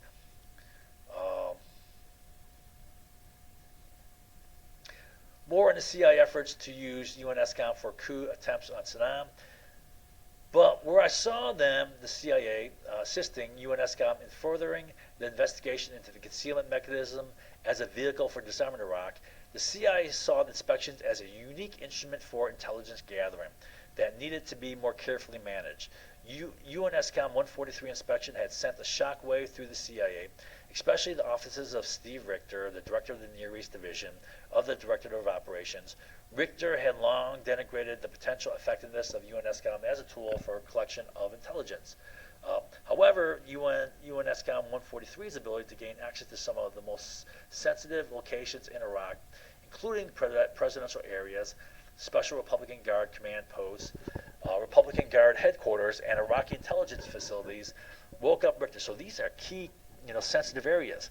Presidential areas, okay, Special Republican Guard command post headquarters, Republican. So that's how they can plot the bombing of that, right? They get intelligence of it. Republican Guard headquarters, Iraq intelligence facilities, woke up Richter to the vast intelligence collection potential inherent in UNSCOM's inspections that was going untapped by the CIA. Richter ordered Mo Dobbs' team in the Special Activities staff to start coordinating more closely with the CIA Iraq Operations Group, which was busy plotting a new coup effort against Saddam. So they're trying to, co-opt this into a coup attempt. The Iraq Operations Group had built a plan of action around an Iraq defector, Mohammed Abdul al-Shawani.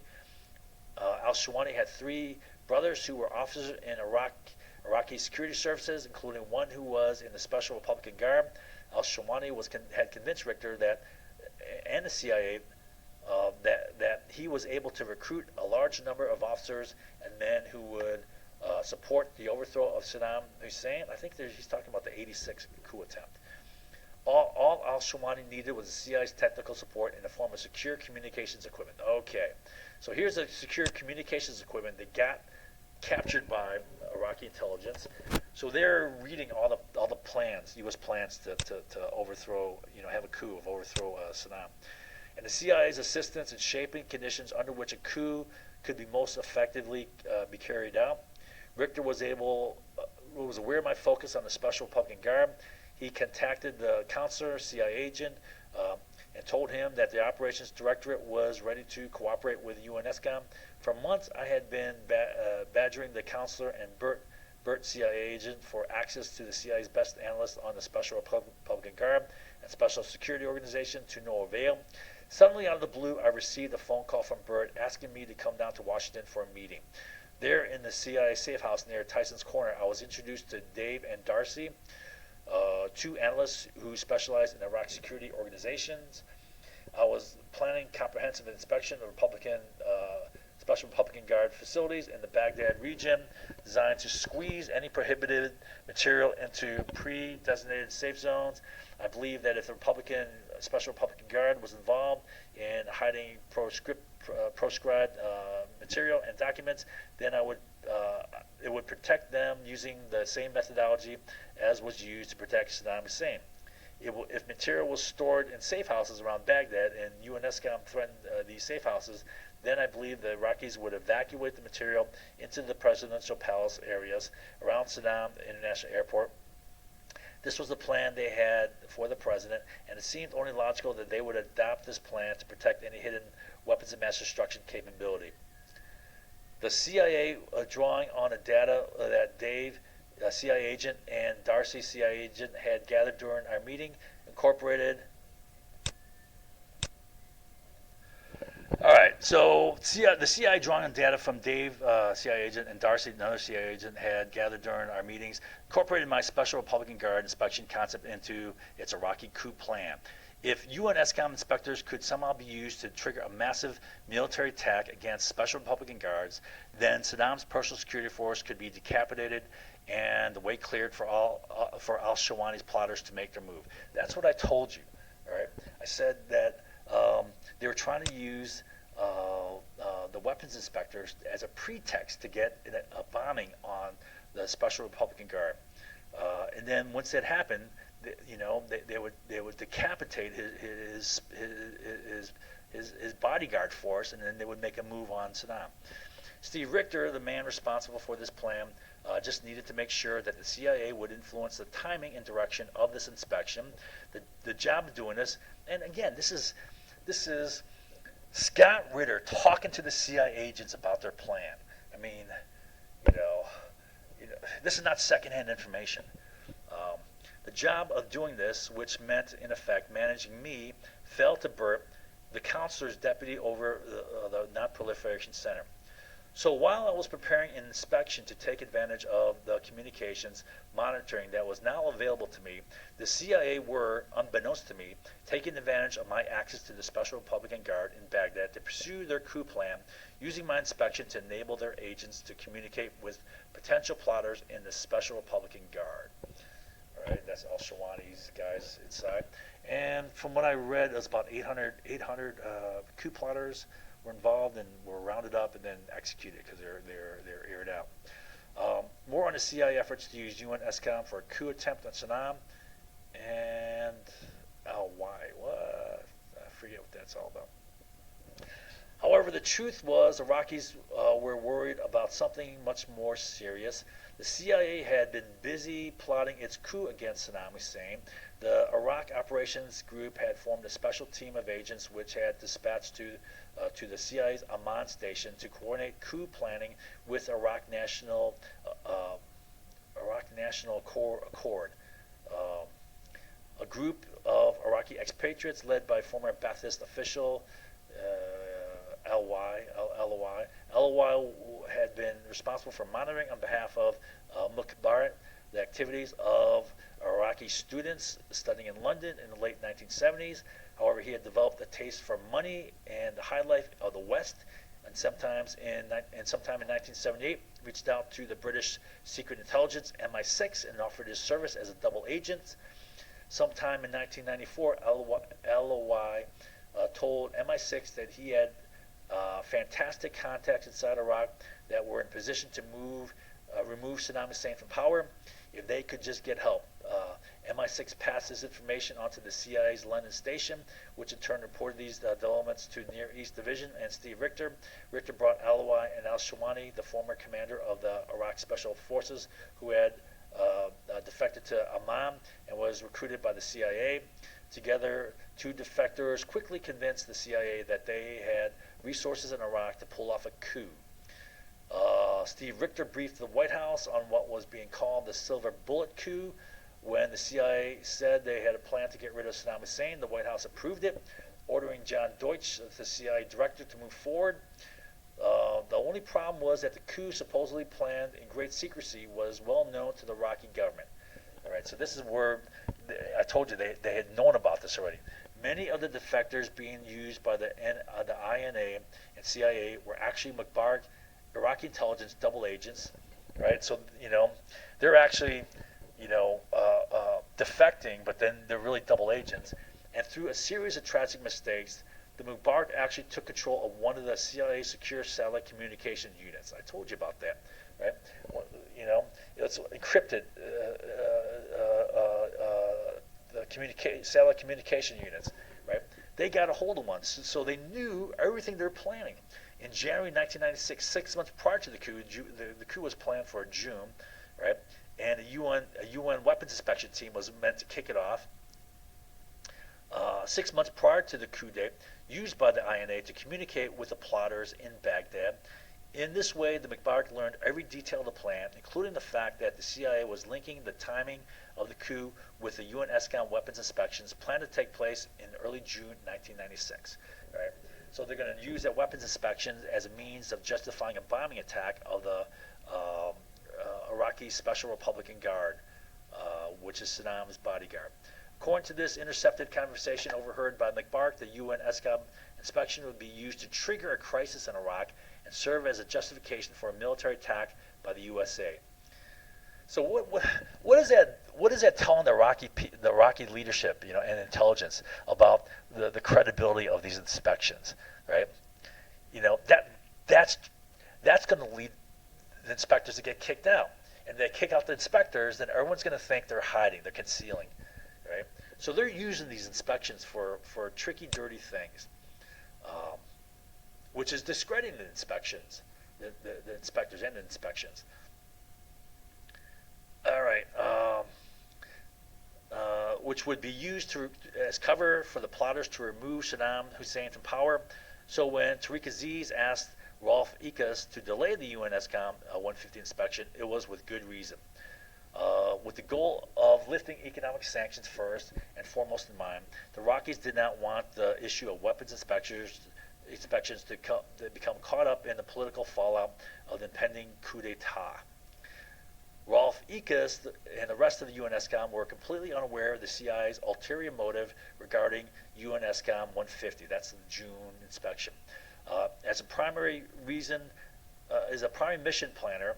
So he's the primary mission planner. I told you, Scott Ritter was leading these inspections. As a primary mission planner, I knew who Mo Dobbs was and who his team and SES paramilitary operators worked for. As a student of Iraq policy, I was also aware of the real U.S. objective for Iraq, regime change. I had certainly observed and been a victim of CIA dishonesty and manipulation of inspections in the past, and I was aware of an undercurrent of intrigue surrounding the Iraq defectors I had helped debrief in Amman the previous May. But perhaps because I was so focused on the upcoming inspection and my overall campaign to uncover an Iraq concealment mechanism, I was oblivious to what was really happening. The coup plot and the Iraqi reaction to UNSCOM 150 inspection, non-cooperation. Iraqis were fully aware of the U.S. CIA plot to use the, this is my, wait a minute.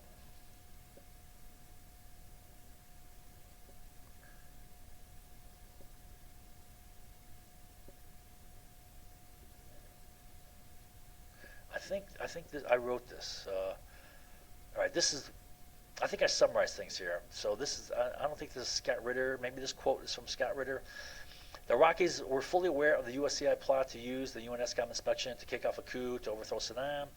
On 10 June 1996, the UNSCOM team arrived in Baghdad under watchful, somewhat hostile Iraqi eyes. Okay, so this is all mine. I'm going to italicize that. The Iraqis refused to cooperate with the inspection. The plan was to inspect the facilities of the Special Republican Guard. Early after UNSCOM 143, the Iraqis had stated that facilities of the Special Republican Guard and its extensive organization and special security organization were off limits to inspections. Again, I believe this is me. I think it's me. Now, quote, given that these organizations were responsible for protecting the Iraqi president, allowing any investigation of them was an impossibility. The UN SCOM 150 inspection begins while the Iraqis are fully aware CIA plot to use inspection to kick off the coup to overthrow Saddam, and then the inspectors were asked to inspect the unit assigned to guard Saddam. Okay, so that's what happened. So that's how they're trying to get the bombing of the headquarters of the Iraqi Special Republican Guard, right? All right, so after 143, Iraq stated that the facilities of the Special Republican Guard and its extension organization, the Special Security Organization, were off limits. Okay, so this is what they're doing. They know, this is another fait accompli. They said before, these are off limits. So the 150 inspection is going to demand inspecting them, right? They know that it's off limits, right? Iraq said it's off limits. So if they demand it and if it's rejected, then they got their excuse to bomb it, all right? And Americans, would say, yeah, that's right, that's right, we should bomb it, right? But it's a fait accompli. It's a maneuver. Okay, so that's what happened. All right, so it's another fait accompli, right? They're trying to do another fait accompli. And you think the Iraqis are stupid? You think they don't know that this is what we're doing, right? And we're trying to corner them, all right? And what does that do to the credibility of weapons inspections? They would want to kick them out, right? But they can't because they know that if they kick them out, right, that everyone will point the finger and say, see, you're hiding. The Security Council, quote, the Security Council of the United Nations finally reacted to Baghdad's non-cooperation on 12 June 1996, passing a new resolution which deplored. So, Baghdad is not cooperating. Why? Because they know this is part of a plot to overthrow Saddam. By passing a new resolution, 1060, which deplored the denial of access and demanded that Iraq cooperate fully. 2 days later, on 14 June, inspectors were still parked in the sun. The president of the Security Council at that time, chaired by the French ambassador, issued a statement condemning the failure of Iraq to comply with Resolution 1060, noting that the councils considered Iraq's actions as clear, flagrant violations of its resolutions, not, however, as a material breach, language which would have been used by the U.S. to legitimize any military strike planned against Iraq. UNSCOM 150 was pulled out of Iraq. The aftermath. The sudden U.S. support for diplomacy was driven by the fact that the CIA coup plot was collapsing around them, while the UNSCOM 150 was parked out in front of the Special Public Guard facilities. The CIA station in Amman was desperately trying to contact ringleaders of coup plotters in Baghdad to get everyone in place for the upcoming military strike, but their entire network in Baghdad was silent. Okay, so what happened is the reason why we didn't bomb, this would be our justification for bombing, but we didn't bomb because the coup plotters were all rounded up and later executed. So they're getting nothing. But their entire network in Baghdad was silent. It was as if they had disappeared off the face of the earth. The reality was that the coup plotters were being rounded up by the Mukhabarat. Saddam's intelligence services had so thoroughly infiltrated the coup plot that there wasn't a single CIA-controlled asset left in Iraq that hadn't been arrested by the Mukhabarat. Desperate to regain semblance of control over what was going on in Iraq, the USA now was looking at Rolf Ekus in order to order to the chaos the CIA had helped to order the chaos the CIA helped to create.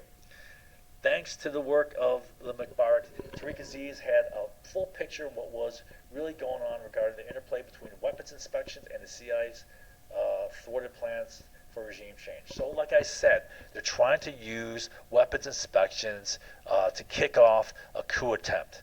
Right? That's a corruption of the weapons inspections. Right? That's going to discredit them. That's going to want to get the Iraqis to kick the weapons inspectors out.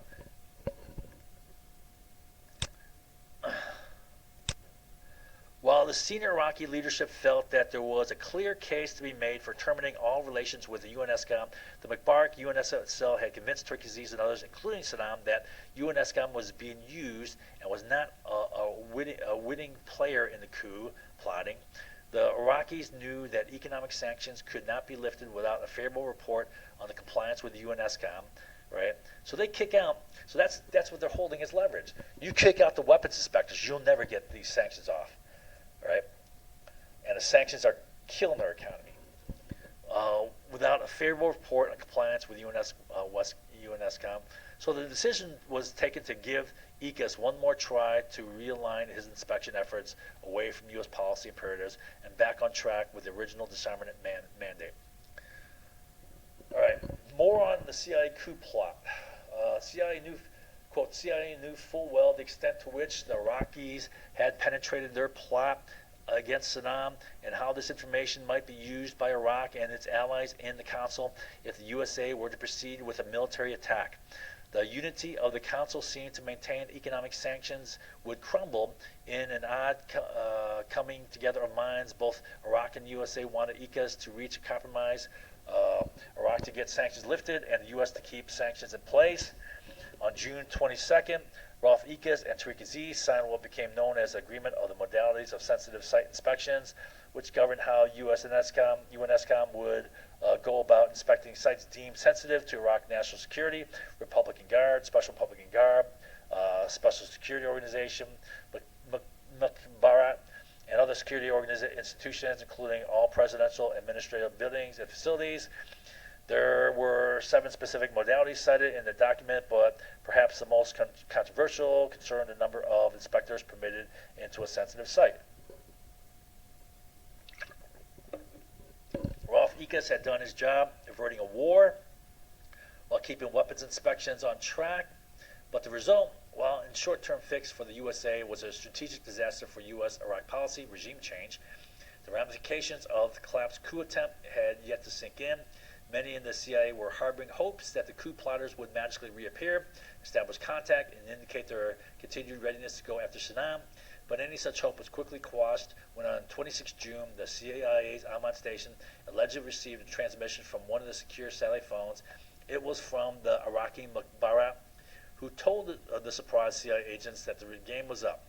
So they're making contact directly with the CIA with the captured secure satellite encrypted, communication device. Within days, the CIA team in Amman vanished. All traces of CIA's involvement in the coup plot against Saddam were eliminated. Right, they're cleaning house, cleaning up the trail. Right, leaving no trail. Like I said, CIA leaves no paper trail. Right, how do you document things? Right, how do you prove things? Right, they're good. Leave no trace. They're spooks. The USA had just witnessed a covert action fiasco of a kind not seen since Bay of Pigs. Right, I don't know if it's that big. Well, maybe so. Saddam Hussein's security services had rounded up over 800 suspected plotters. Right, most of whom were subsequently tortured and executed. I'm sure they're all tortured. Right, hell, we tortured like crazy. So they're tortured like crazy, then executed. As the CIA's links with UNSCOM, Mo Dobbs, CIA, and his SES team didn't stay around in Bahrain for the post-mission debrief, instead getting on planes for flights back to America. It was the last time I or anyone in UNSCOM saw Mo Dobbs or worked with anyone in the SAS. Mo Dobbs, SAS, that's a Special Air Service. Is that British? I guess so. Mo Dobbs. I can't remember who Mo Dobbs is now. Summary of the CIA coup plot. Quote, the ramifications of the failure of the CIA's June coup were starting to be felt by UNSCOM since the CIA's bungled effort was not public information, even in the halls of power in Washington. Not everyone knew the full story about what had transpired. There was great confusion about what was really going on vis-a-vis UNSCOM and weapons inspections. To many American officials not privy to the CIA plot, it looked as if the UNSCOM had been pressing the U.S. to back weapons inspections, but when push came to shove, UNSCOM backed down, leaving American holding the bag. This, of course, was not the true situation, but one the CIA and its supporters in the Clinton administration were willing to promote in order to divert attention away from their own failures.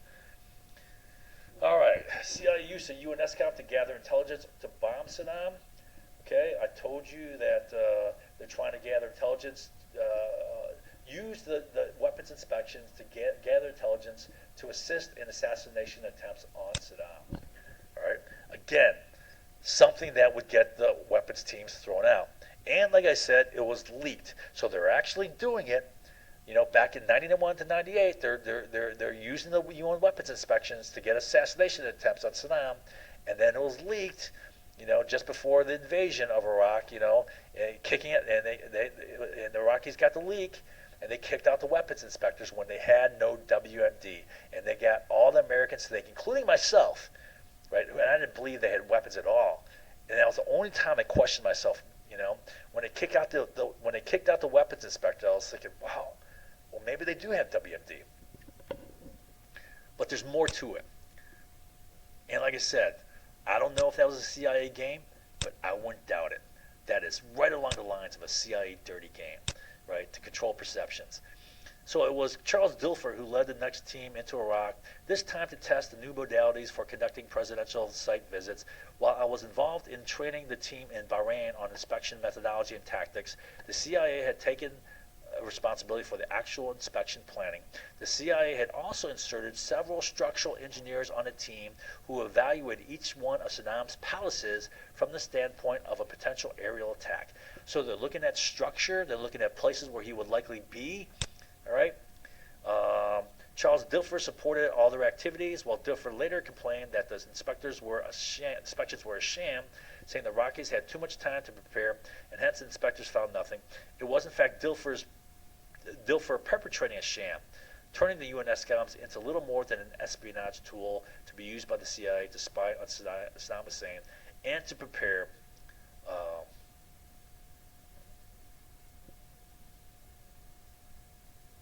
for aerial attack, for potential aerial attack. That's Saddam assassination right there.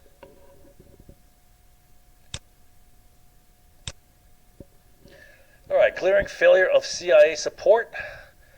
All right, so I told you that the CIA withdrew support, would block support. Ritter's team received intelligence that Iraqis were trying to import missile components, presumably Scud missile parts. The idea of Ritter's plan was to expose. Okay, so this is my writing here. Make sure. All right. Was to expose Iraqi efforts of concealment. The plan was to set up a radio intercept equipment and then provoke the Iraqis by hitting them with a sudden and aggressive inspection intended to induce communication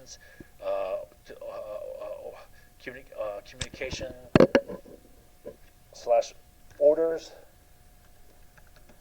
to conceal any contraband.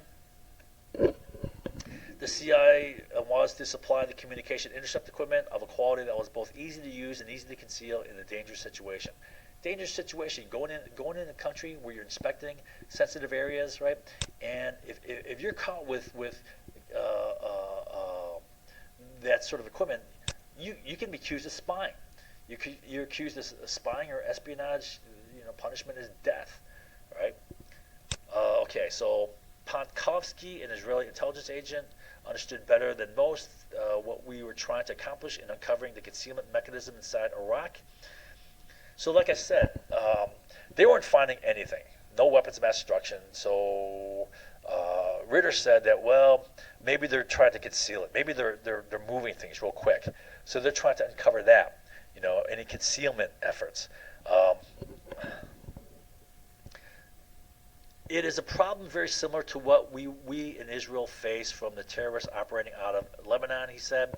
We are very secretive, compartmented, and always on the move, and yet we in the Israeli intelligence have great success in penetrating the layers of security used by the terrorists, and we can find them and get them. I think if we use the same analytical approach in Iraq, we can find and get their hidden weapons as well. If they had any weapons, I said. Pontkovsky smiled. If they had any weapons, he agreed. And while the U2 operations continued, so these were set up by Scott Ritter, through a combination of analytical programs, the Israelis were able to produce excellent target folders for each site, complete with maps and high-resolution photos. The counter-concealment inspection plan was finally taking shape. All right, Scott Ritter's planning the stuff, setting it up. The CIA, meanwhile, had yet to deliver on its promises when it came to communications intercept. The counselor, CIA agent, told me that the main roadblock was over the issue of sharing any intelligence that I collected. I recognized that the political ramifications of this cooperation with Israel, but felt that Nikita Shmidovich and I should be at least trained on the equipment so that we could be ready if and when the time came to carry out the inspection. So they're planning on carrying equipment themselves, which is very risky in a foreign country, right? When it involves intelligence gathering, the CIA didn't see it that way, and no training was provided. So CIA didn't help. They're trying to get training from the CIA. They got none. CIA is giving no help, right? Like I told you, Ritter on being shown the communication intercept equipment. So now he's being shown what the CIA gives him for communication equipment.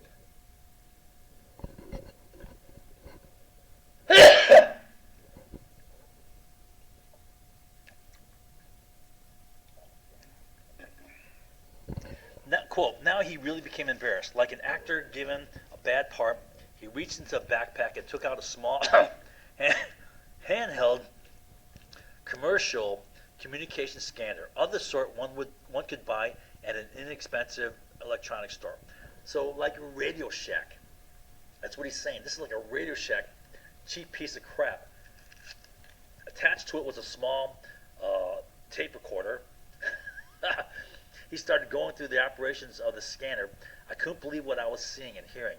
UN ESCOM was proposing a bold operation designed to investigate Iraq communications in Baghdad in order to identify and isolate communications that might reveal important information about any ongoing concealment effort related to weapons and mass destruction. This was a potentially dangerous job, one that needed to be done with the best means available instead of top of the line equipment, which had been promised by the counselor. We were getting an off-the-shelf toy, a toy that required significant physical manipulation by the operator, setting and changing frequencies by hand. I told you that. You got this in your pocket and you're trying to change frequencies, scan frequencies, right? That's a joke, right? You go into these inspections with the Rockies, right? And you're trying to manipulate this thing. There was no capability to preset. I think that's preset frequencies. To rep set, preset. I think it's preset. I'm sorry, I wrote this. I hand wrote, I copied this. Preset frequencies, and only one frequency could be monitored at a time. That's just ridiculous. You need to have an automatic scanning thing that then, as soon as it hears communication on a certain frequency, boom, it locks in and records there rapidly. This was a joke. There was absolutely no way even the best professional could operate this device effectively and not get caught. And Smirnov was no professional. For him to try and use this in Iraq would be suicide. It would be suicide because if you're caught, you're charged with espionage, then you're executed. I'm making mistakes here. Without the communications intercept equipment, there was no reason for this inspection. The whole purpose of this inspection was to basically ferret out if they were concealing. The targets would be wasted. The whole concept revolved around intercepted communication. So the CIA they're not giving equipment, they're not giving training, they're not helping. Right? The CIA didn't see it that way, and no training was provided. Right? Then they give them a toy. So here's U.S. sabotage of a UNSCOM counter-concealment operation. The CIA tried to gain influential control over UNSCOM. The CIA failed to give good intel on UNSCOM, so Ritter independently organized a program to take U-2 imagery to Israel's intelligence for analysis. I think this is my writing. The CIA discredited UNSCOM by trying to use the inspections to hatch a coup to overthrow Saddam. The CIA failed to give the communications intercept equipment they needed. Then the U.S. leaked to the world that the British were conducting communications intercept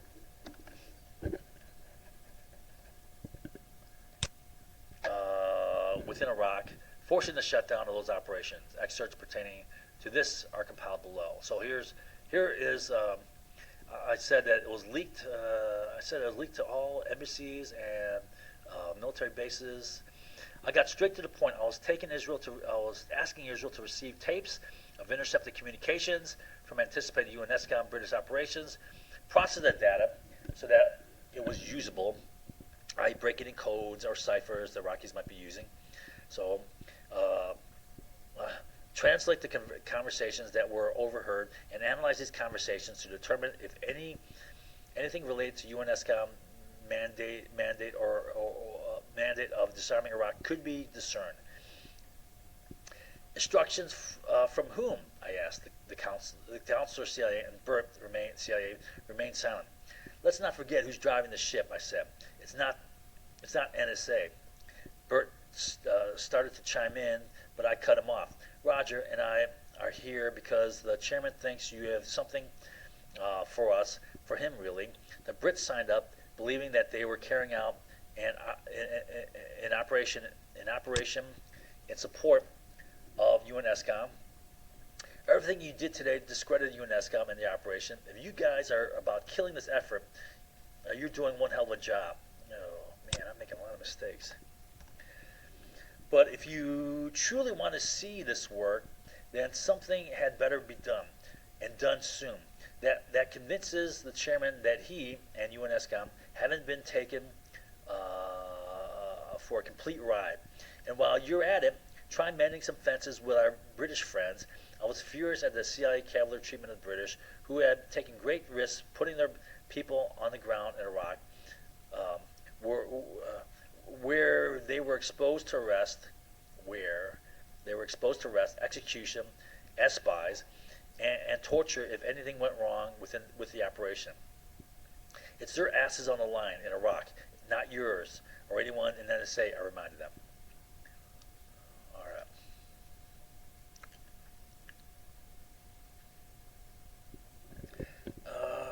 that's not where they were revealed. So somewhere, he says that all the names of all the British British embedded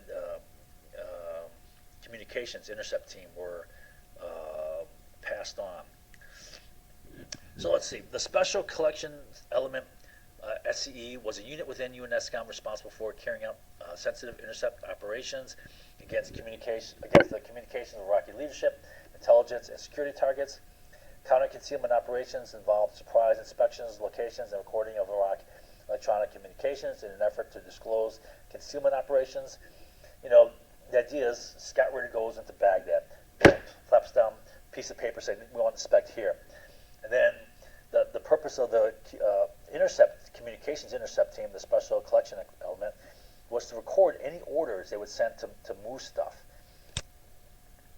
Scott Ritter believed that could be happening. Ritter comments on a report on the counter-concealment operation surrounding the UNSCOM 143 inspection. There was, in fact, only one person in UNSCOM who could ascertain the report. That was me, and that was me. I had been purposely excluded from the USA by the USA from seeing this report. All I could do now was to sit and wait and see what transpired. Final Curtain was codenamed that the CIA had given to the reporting of information derived from certain sensitive intelligence programs, some of which are conducted in cooperation with the Special Commission. I now knew I was looking at the fruits of the SCE, Special Collection Element effort. The Communication Intercept Project seemed to be working after all. But my enthusiasm was quickly dampened as I read on. The paper purported to present information drawn from multiple sources and related to the events in Iraq surrounding the UNSCOM 143 inspection. It spoke of an effort by Iraq to take missile components and bury them in a garage covered by cement. But this information was dated to a time prior to UNSCOM 143 inspection or the SCE being in Iraq. It spoke on non-specific ways about the high level of interest by senior Iraq representatives in the work of UNSCOM 143. But we already knew this. It added transcript extracts from intercept communications, which hinted at the potential compromise of UNSCOM 143. But these transcripts were from the clear voice intercepts that Gary had already shared with me, and which I had already passed on to the chairman. The CIA was sharing nothing from the content of those sensitive encrypted conversations, which comprised the vast majority of the data that had been collected by SCE. This so-called top secret document was a charade, a fraud. UNSCOM was being duped. In July 1996, Ritter made a visit to British Defense Intelligence Staff, Rottingham Cell. There he was given a document. I looked at the subject of the UN Communications Intercept Operation up and running in Baghdad. I then glanced down at the list of addressees. This document had been sent around the world to every embassy and military headquarters the United States maintained. I read the report itself, which detailed the mission being carried out, who the personnel involved were by name, and what their nation of origin was. This was more than just letting people know a SIGINT operation was underway. This was a blowing its cover to smithereens. I looked at the addressees list again. There were no British organizations listed. I pointed this out to the director, who laughed. We have our own. We have our own spies, you know.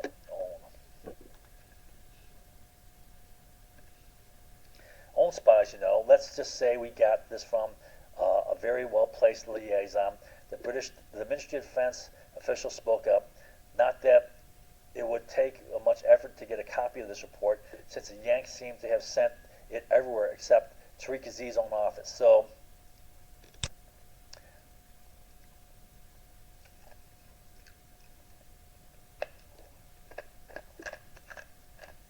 this is what I was talking about.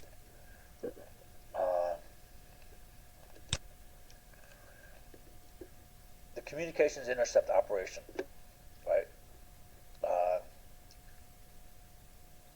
Airing it out, sent everywhere. What did it say? All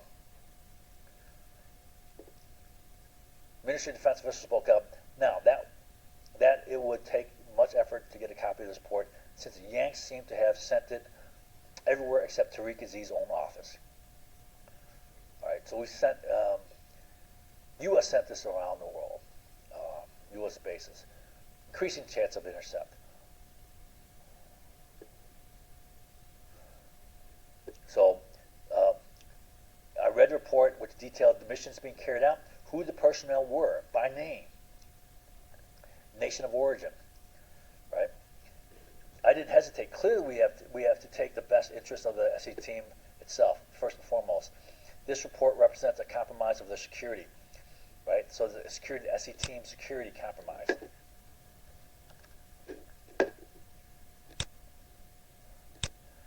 Which is unacceptable. From the UNSCOM point of view, we must cease the SEC operation immediately. So,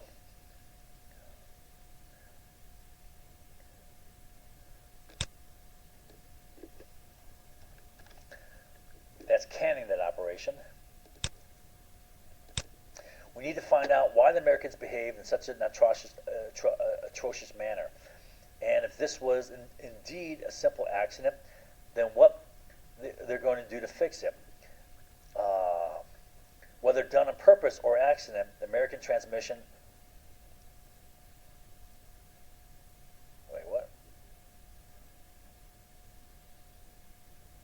I don't know if I wrote this. Whether done on purpose or accident, the American transmission of the sensitive details of a covert British intelligence operation operating on the UNSCOM cover was an incomprehensible act which only underscored the cavalier attitude. No, this is Scott Ritter. That's not my writing. Cavalier attitude the U.S. intelligence community had towards matters pertaining to the work of UNSCOM. So that's Scott Ritter, I'm pretty sure.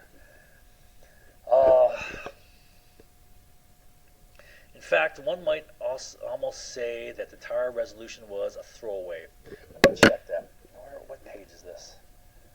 Oh man, I forgot the page. Oh, 149, 149, 149, 159, 149, 159. I'm not going to find it. 10 pages. All right, so that's where it's at. 149, 159.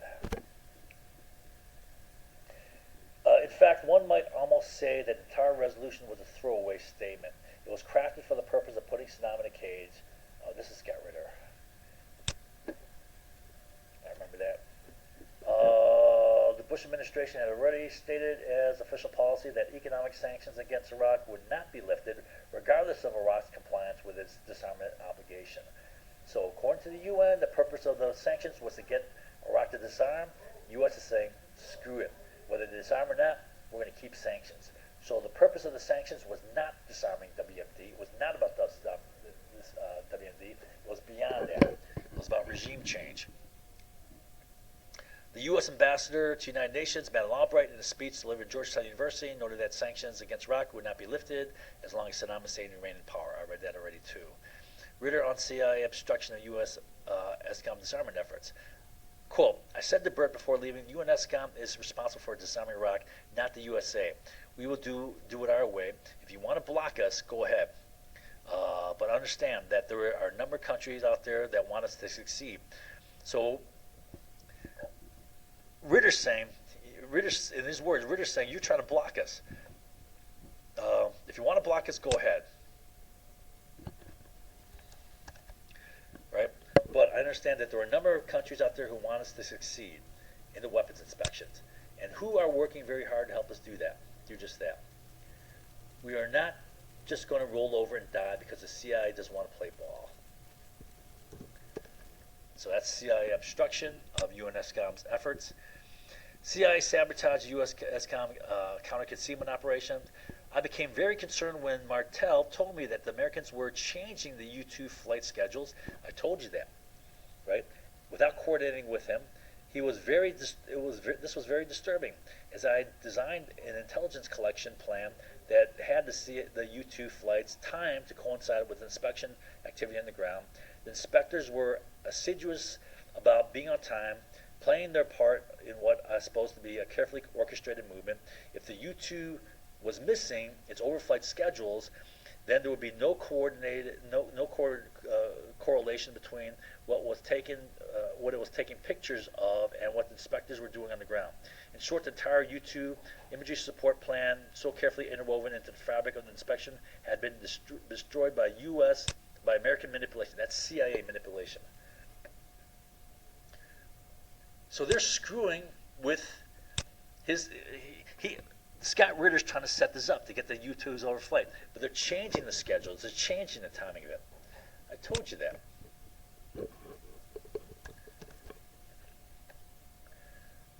So they're obstructing his efforts, screwing with the plan.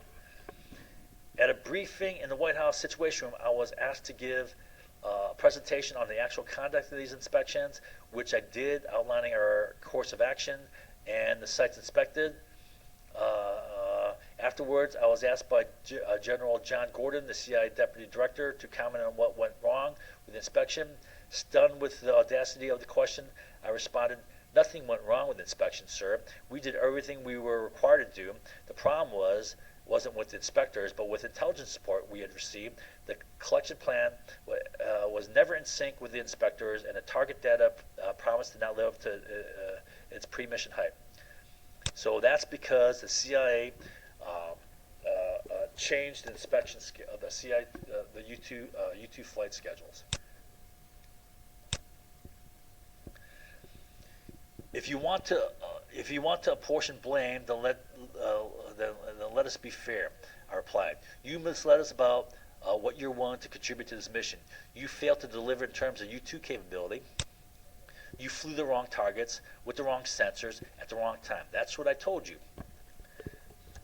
So Scott Ritter is saying, you flew the wrong time, wrong place, wrong sensors. Of course you're not going to. So they're sabotaging Ritter's efforts. You provided worthless information, and in the case of most important intelligence, the heart of this inspection, you provided no intelligence at all. If I were to evaluate your performance from the outsider's perspective, I would be hard put not to reach the conclusion that you had deliberately sabotaged this inspection from the start. And that's obvious. To change the time, location, and wrong sensor equipment, that's intentional sabotage. I looked at my accuser straight in the eye. While I will take all responsibility regarding the shortcoming of this inspection team, you in turn should take responsibility for your own failings. If there are to be resignations springing from this debacle, they should all originate from the cast of characters seated on your side of the table, and yours should be first. In short, you lied to us. You said you knew something existed, and it turned out you knew no such thing. You sent us on a wild goose chase. Okay, there's wild goose chase again.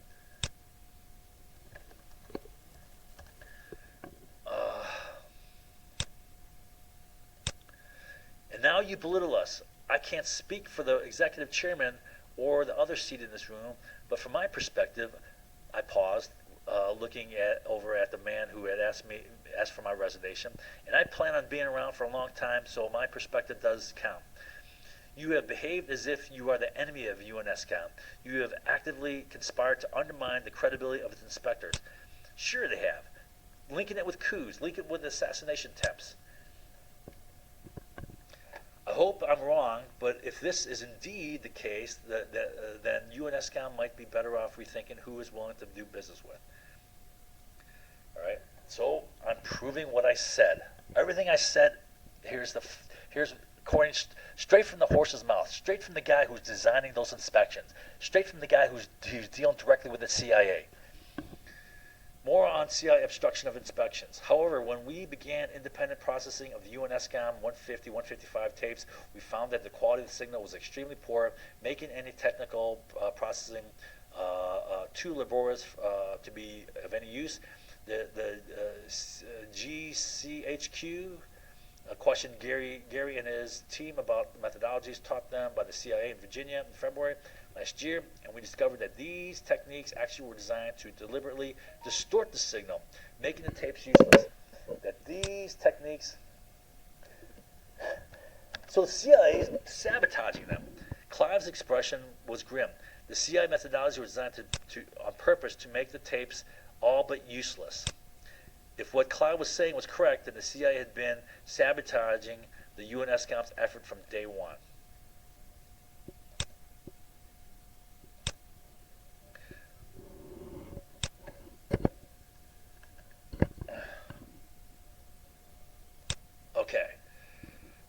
Again, this would only make sense if the USA was using SEC as a cover for one of its own operations. More on CIA obstruction of inspections. It became apparent to me that the CIA support for the SCE was never intended to provide UNSCOM with intelligence. The CIA would be getting its own intelligence from the engineer, CIA communications expert, communications intercept operation. The SCC effort was only supported insofar as it facilitated the operational security of the CIA activities. In November 1995, the CIA had trashed the SIGINT concept. Now, in early 1996, they were suddenly all in favor of supporting the UNSCOM initiative. They just had to make sure that the UNSCOM communications intercept program never really worked. The UNSCOM gained access to the intelligence. All right, so they're sabotaging again.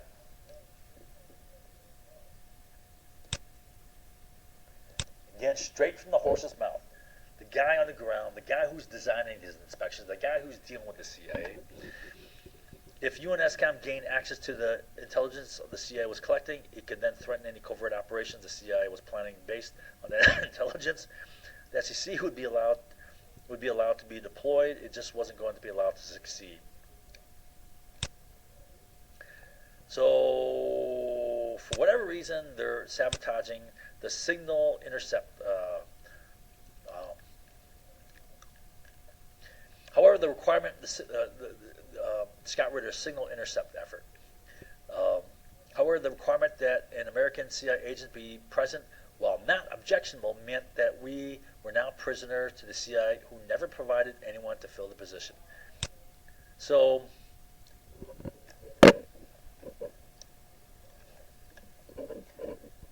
this is what I said earlier, that in order for the Israeli intelligence to be used to help the U2 cooperation with Israel, one of the most productive intelligence activities the UNSCOM have engaged in, was finished. So they sabotaged Scott Ritter's efforts to get Israel. Well, first of all, they're not helping themselves with U2 imagery intelligence efforts, and then they're sabotaging his efforts to get Israel to help out.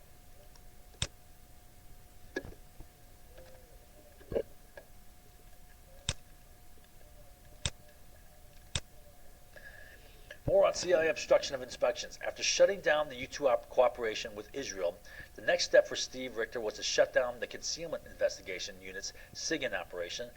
Through Gary, my British communication intercept specialist, I found out that the reason the CIA had agreed to support the enhanced SEC operation in March and April was to fine-tune a national collection resource, a Vortex spy satellite, that was scheduled to be launched sometime in late summer 1998. The National Security Agency, however, was not happy about such an effective intelligence resource as a special collection element being controlled by UNSCOM. They leaned heavily on the British to withdraw their support for the program, which effectively killed it as a UNSCOM resource. So they effectively killed SCE as a UNSCOM resource. Right? National Security Agency, however, NSA. All right, so more on CIA obstruction of inspections. I met with Richard Butler and Charles Dilfer upon my return from Israel to deliver the bad news. The Israelis have pulled out of the intelligence cooperation, citing U.S. pressure. I said, getting straight to the point, once the room had emptied of the other inspectors, I brought with me the Israeli transcript of the April SEC mission. Look, I stated, passing the copy across the table. We finally got what we were looking for all along, complete access to the intelligence. It is every bit as good as we were hoping for, I continued, and now, thanks to the Americans, even this is going to be denied us.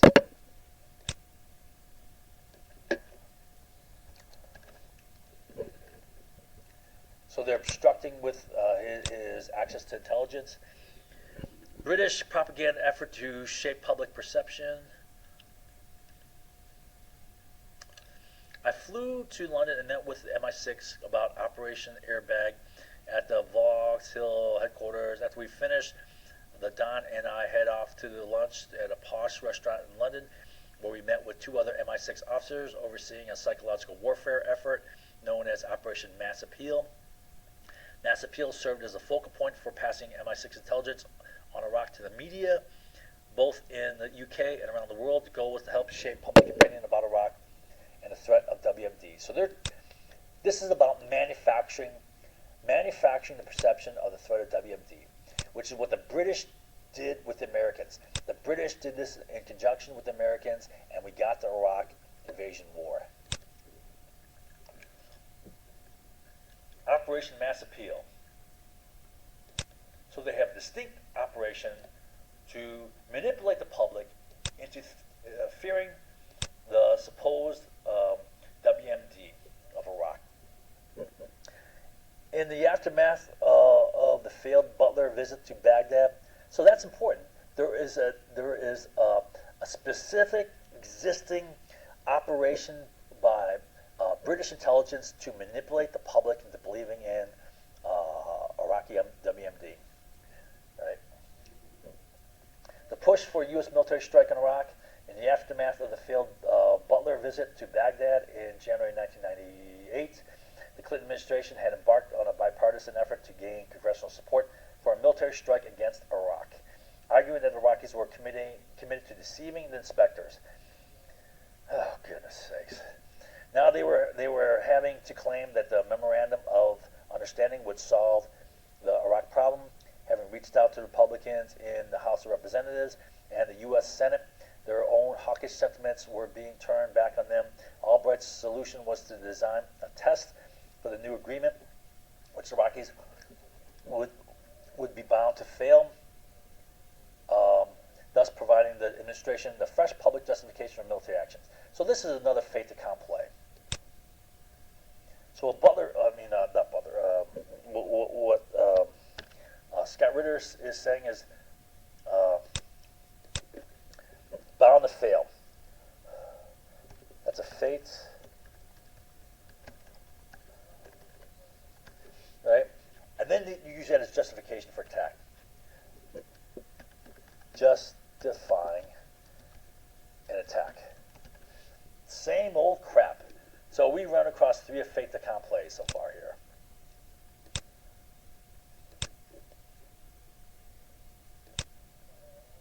This is classic. This is typical. This is classic diplomatic maneuvering. I told you this. You don't remember anything I told you. Richard Butler needed to come up with a test inspection quickly, and for that, he turned to me since I had more experience at testing the Iraqis over the years than anyone else to see whether the Iraqis really intended to cooperate. I had prepared a list of sites which were legitimate from an arms control perspective, meaning the UNSCOM, but which were known to be sensitive for the Iraq perspective, Saddam and national security. It was important that the sites chosen were justified by reasonable arms control concerns. Otherwise, my tests would make the weapons inspection inspectors seem like an arm of the U.S. government.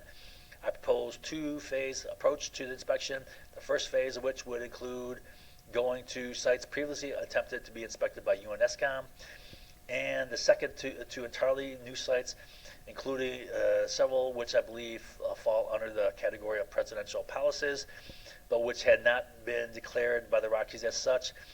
I was building a trap from which I believed the Iraqis could not extricate themselves. Once the Iraqis had agreed to allowing unfettered inspections of the known sites of interest, which Charles Duffer and I would be fully evacuated of any interest prior to arrival of the inspection team in Iraq. I'm sure it's believed.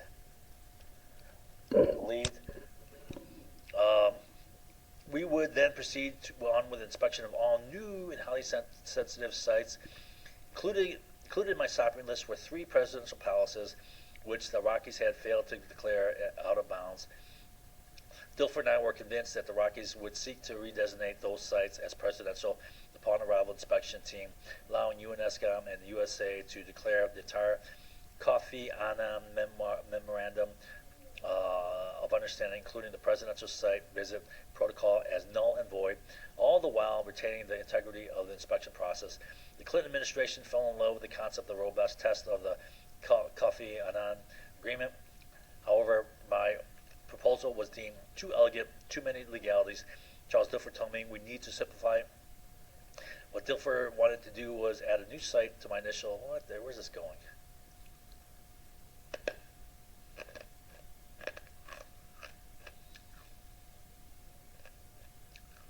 Oh, okay, all right. That's where this is going. Clinton administration fell in love with the concept. Rocky Mission Defense. Bruce Riddle, the senior Middle East expert of the National Security Council, had proposed this addition and told Dilfer that it had the support of the entire Clinton administration, but we have no WMD related reason to inspect. To inspection. I protested Dilfer. Tariq Aziz gave us a reason when he told Butler that to try and inspect the Ministry of Defense meant war.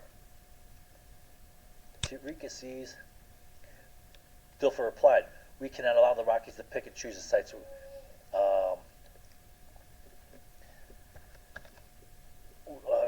sites we can and cannot inspect. This is about process, not substance. And so the Ministry of Defense was added onto the list of inspection sites, and my non-declaration presidential palace is removed, together with other locations not yet attempted for inspection. The decisive test desired by the Clinton administration would hinge on one site, the Ministry of Defense. But here's where the Ministry of Defense comes in. Butler had called me in to impress on me the urgency of the situation. We needed an accelerated expansion timetable, Scott, he explained. He made it clear that this came straight from Clinton's National Security Advisor, Sandy Berger. That's what I told you. Using a marker on an easel, all right, Butler drew a chart on the whiteboard. That's what I told you, listing two timelines. One labeled inspection, the other military action. Down the side of the board, he wrote out the dates in March from the 1st to the 15th. That's what I taught you. Butler circled the number 8. We need to have a crisis with Iraq by this date, he said. So we're creating a crisis, he said, tapping the whiteboard of his pen, so that the U.S. can complete its bombing campaign by this date. His pen, complete its bombing campaign by that date. Complete it. That's what they did with Ramadan. Completed it by the 20th. His pen moving to the circle number 15. I have been told that the U.S. has a bombing campaign prepared which needs to be completed in time for the Muslim religious holiday that begins on March 15th. Right before the religious holiday. You bomb them right before that.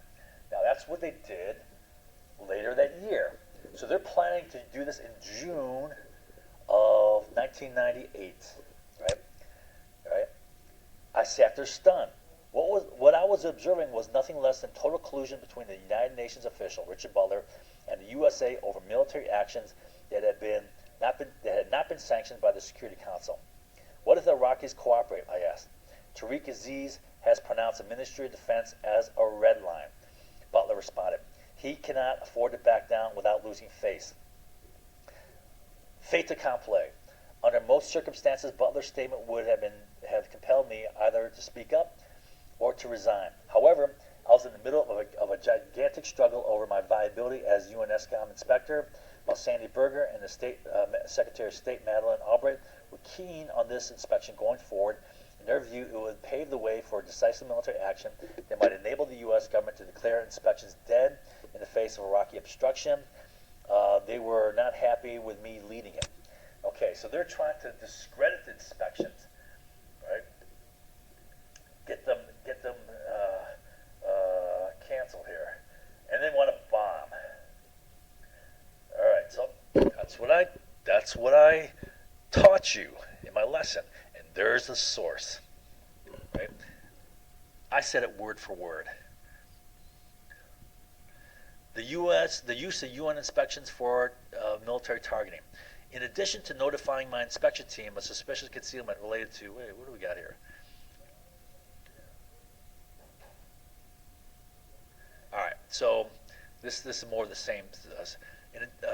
The British operators also fed the CIA team and gateway information about the location of senior Iraqi officials, including those closest to the Iraqi president.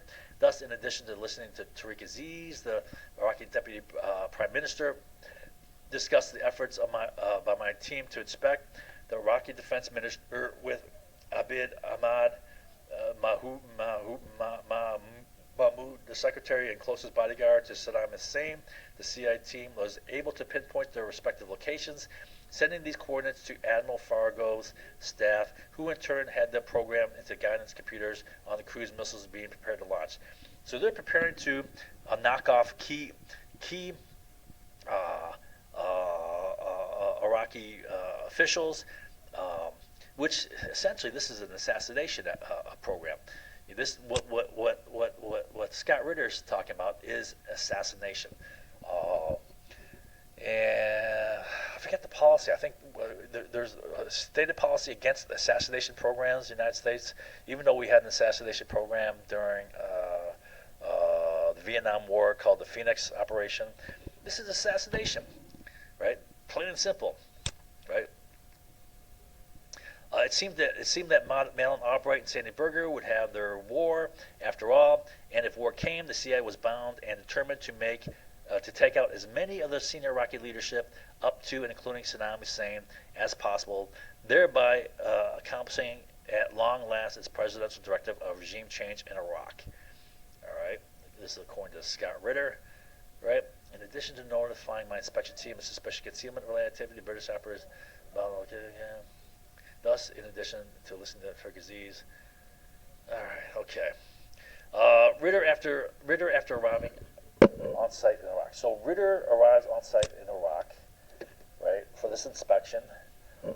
This is June of '98. No. This is March. I'm sorry. This is March of '98. Remember, it's March 8th, March 15th, March 8th. He arrives. All right.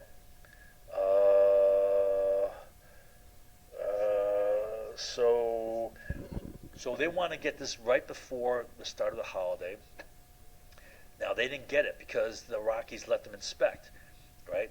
So they waited and they got that attack right before Ramadan, which is their main holiday. So 16th through 19th, right before Ramadan. Why do they do that? You know it's for provocation. It's to jack them up, trying to induce a reaction, which could then justify more actions. Or something of that nature. Okay, I pointed over to the Ministry of Defense building.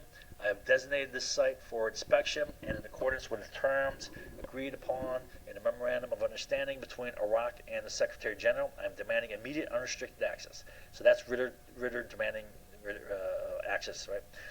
Amir Rashad's eyes narrowed to slits. This is impossible, he said. You know very well that this site touches upon the most sensitive aspects of Iraq's national security. Iraq will never let this site be inspected, even if the consequences are war. It was like a script being played out before my very eyes. So this is what they're trying to maneuver them into, a rejection. And they're going to use that rejection as the pretext for bombing them, right? That's what I told you. We arrive at the site, we declare our intent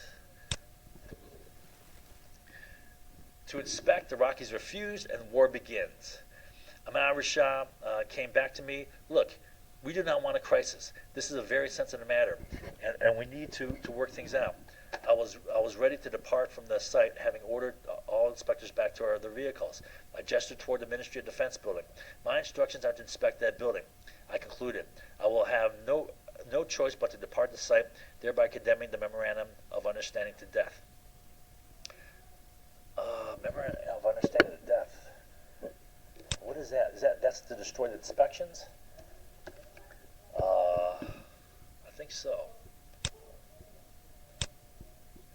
Ahmad Rashad didn't even blink. He turned to the soldiers manning the gate and barked out an order in Arabic. The soldier immediately lowered the dragon's teeth barrier and swung the gate open. Amir Rashad turned to me. Please enter the facility and secure your perimeter. I promise nothing will be removed from this site without your permission. How can you trust those who provide you information? Amir Rashad asked. How can you protect yourself from their agendas? So what's he saying there? He knows that Scott Ritter is being used. Amir Rashad was concerned about the inspection of the Ministry of Defense. We know Americans will lick your feet if you could only start a war, he said. They know what it's up. They know exactly what's up. This is meant to as a pretext for war.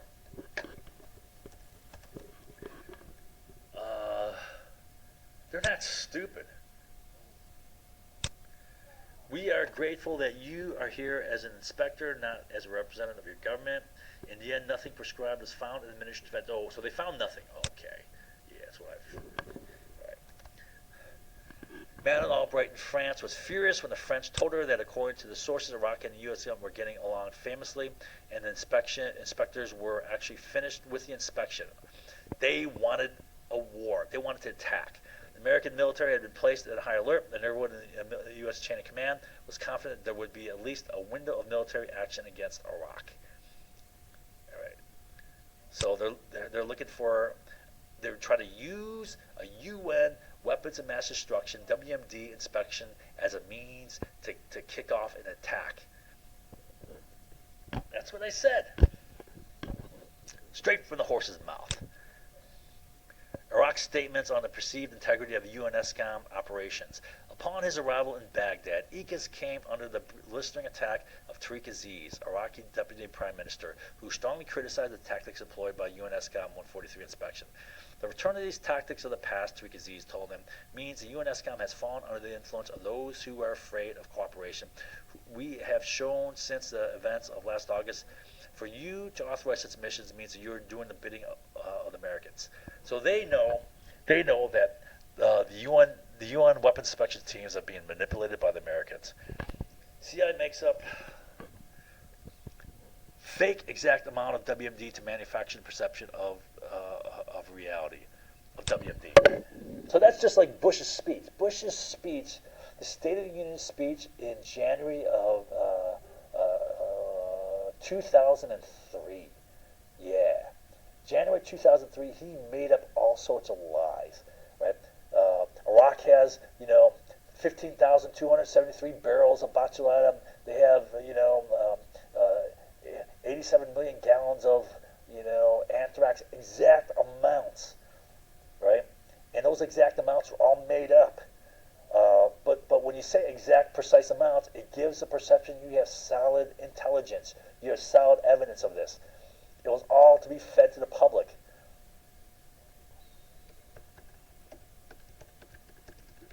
That's what they're doing here. Now that the UN, SCOM, and CIA were quantifying actual weapon stockpiles, which didn't exist, the Iraqi threat took on a reality. That's exactly the way I saw it. What Scott Ritter saying, that before had been lacking. The drafting of the concealment paper, which had been intended as a legitimate endeavor to support of disarmament, now had just corrupted the entire process by empowering those who supported continued sanctions and regime change vis-a-vis Iraq with a powerful yet artificial weapon. So when he says artificial, that means fake, lying.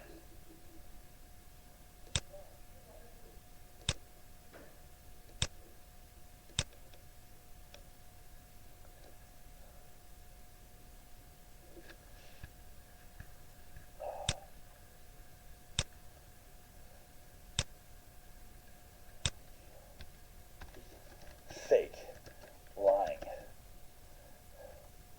manufactured.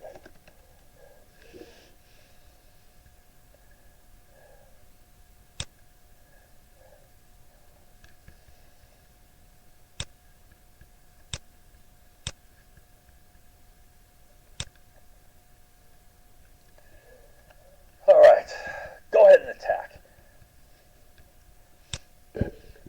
Social reality. When idiots attack.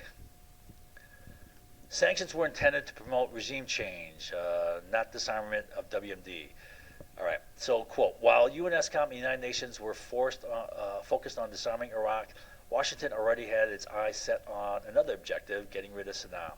President Clinton had inherited from the Bush administration not only a policy of sanctions-based containment, but also a secret lethal finding signed in October of 91, which authorized the CIA to create conditions inside Iraq to facilitate elimination of Saddam Hussein. So that's a key thing. Create the sanctions, use the sanctions, right? Create a humanitarian crisis so bad that it would possibly lead to overthrow Saddam. Yes, but what happened? People fell like droves, dying, children dying, over 500,000 children dying. And don't forget, we suckered Saddam into the first Gulf War, all right? We led him by the nose there, and then we suckered him with 3 green lights. Saddam Hussein was a nasty, evil person, no doubt about it. He wanted to dominate the Middle East. He wanted to grab, not just Kuwait, but also before that, he wanted to grab the extra oil reserves of Iran, right? Sure, he was bad, but he was our boy, right? And he was a sucker being played for a bigger agenda. I'll teach about that in the next lesson.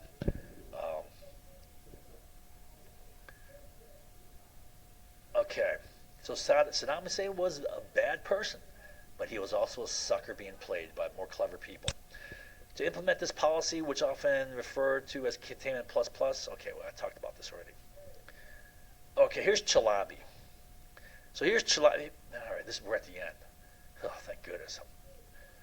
All right, Chalabi. So I'm going to cover Chalabi a little bit. The prime source of testimony for the Bush administration. Here he is. Ahmad Chalabi furthered the environment of doubt and mistrust in the CIA about the Iraqi defectors by fabricating his own sources and inserting them into the stream of defectors being processed by the CIA. He's making up people. Chalabi had carefully followed what the CIA was looking for in a defector and would prepare his defectors carefully, giving them cover stories and information that would make them look both attractive and credible to the CIA. But the CIA was quickly alerted to Chalabi's games, and the Iraq opposition leader quickly fell out of grace. So the CIA aired him out. They sniffed him out. Ooh, but at the Bush administration, he became the chief witness for the Bush administration in their own backyard intelligence agency that they made themselves because they weren't getting what they wanted to hear. Chalabi and the INC continued to lurk in the background, trying to peddle his misinformation to any sympathetic source. His anti-Saddam message caught the attention of conservative politicians, right? Like Wolfowitz. Wolfowitz wanted to make him president of Iraq after we invaded, right? His anti-Saddam message caught, who used Chalabi's intelligence to bolster the case. That's a Bush administration. They used Chalabi's intelligence. What was his intelligence? Made up. That the Clinton administration was being ineffective in containing the Saddam Hussein's WMD's ambitions.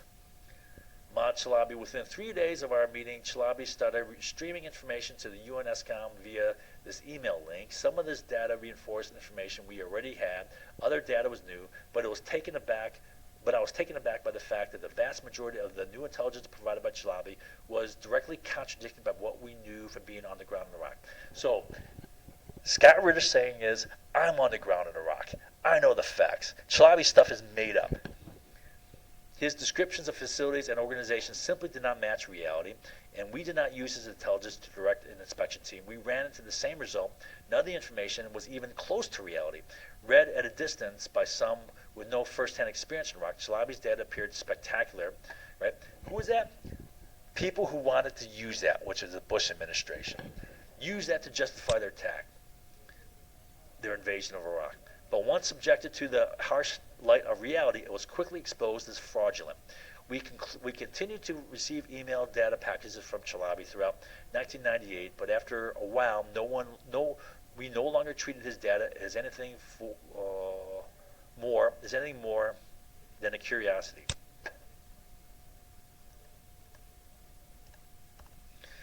Chalabi had lost all credibility with everyone in UNSCOM save Charles Dilford, who continued to press to make use of Chalabi's material. When several years after leaving ESCOM, I read through the intelligence provided by Chalabi's source, Curveball, which formed the centerpiece of the Bush administration's case for war. So he's making up witnesses, right? And who is this Curveball? I was struck by just how similar this data was to some of the speculative intelligence gaps I had provided to Ahmad Chalabi back in 1998. All right. Okay. So that's the prime Bush witness for evidence of weapons of mass destruction. Guy who's a known liar. Guy who's convicted of bank fraud. Right. Guy who's known fabricator.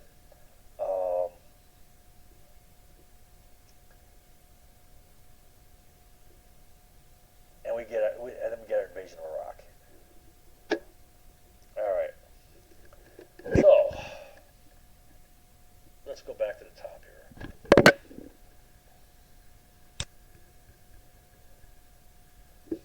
Scott Ritter, solid guy, right-wing conservative, super patriotic guy, but he's honest. He's a moral guy. He has a sense of right or wrong. All right, all these things I told you here, all right, did I or did I not show you to be true? All these things. Right? I know I get a feeling this is all attacked, right? But I just read through the testimony of Scott Ritter, who was the man on the ground in Iraq, setting up those inspections, working with the CIA, trying to get their help, and being screwed with. He said he's been manipulated and lied to, and they're sabotaging his missions. So, sounds unbelievable, but this is typical stuff of CIA, right? Does Americans follow this stuff? Do they understand this stuff? Do they believe this stuff? No. That's why people get away with it. They don't follow it.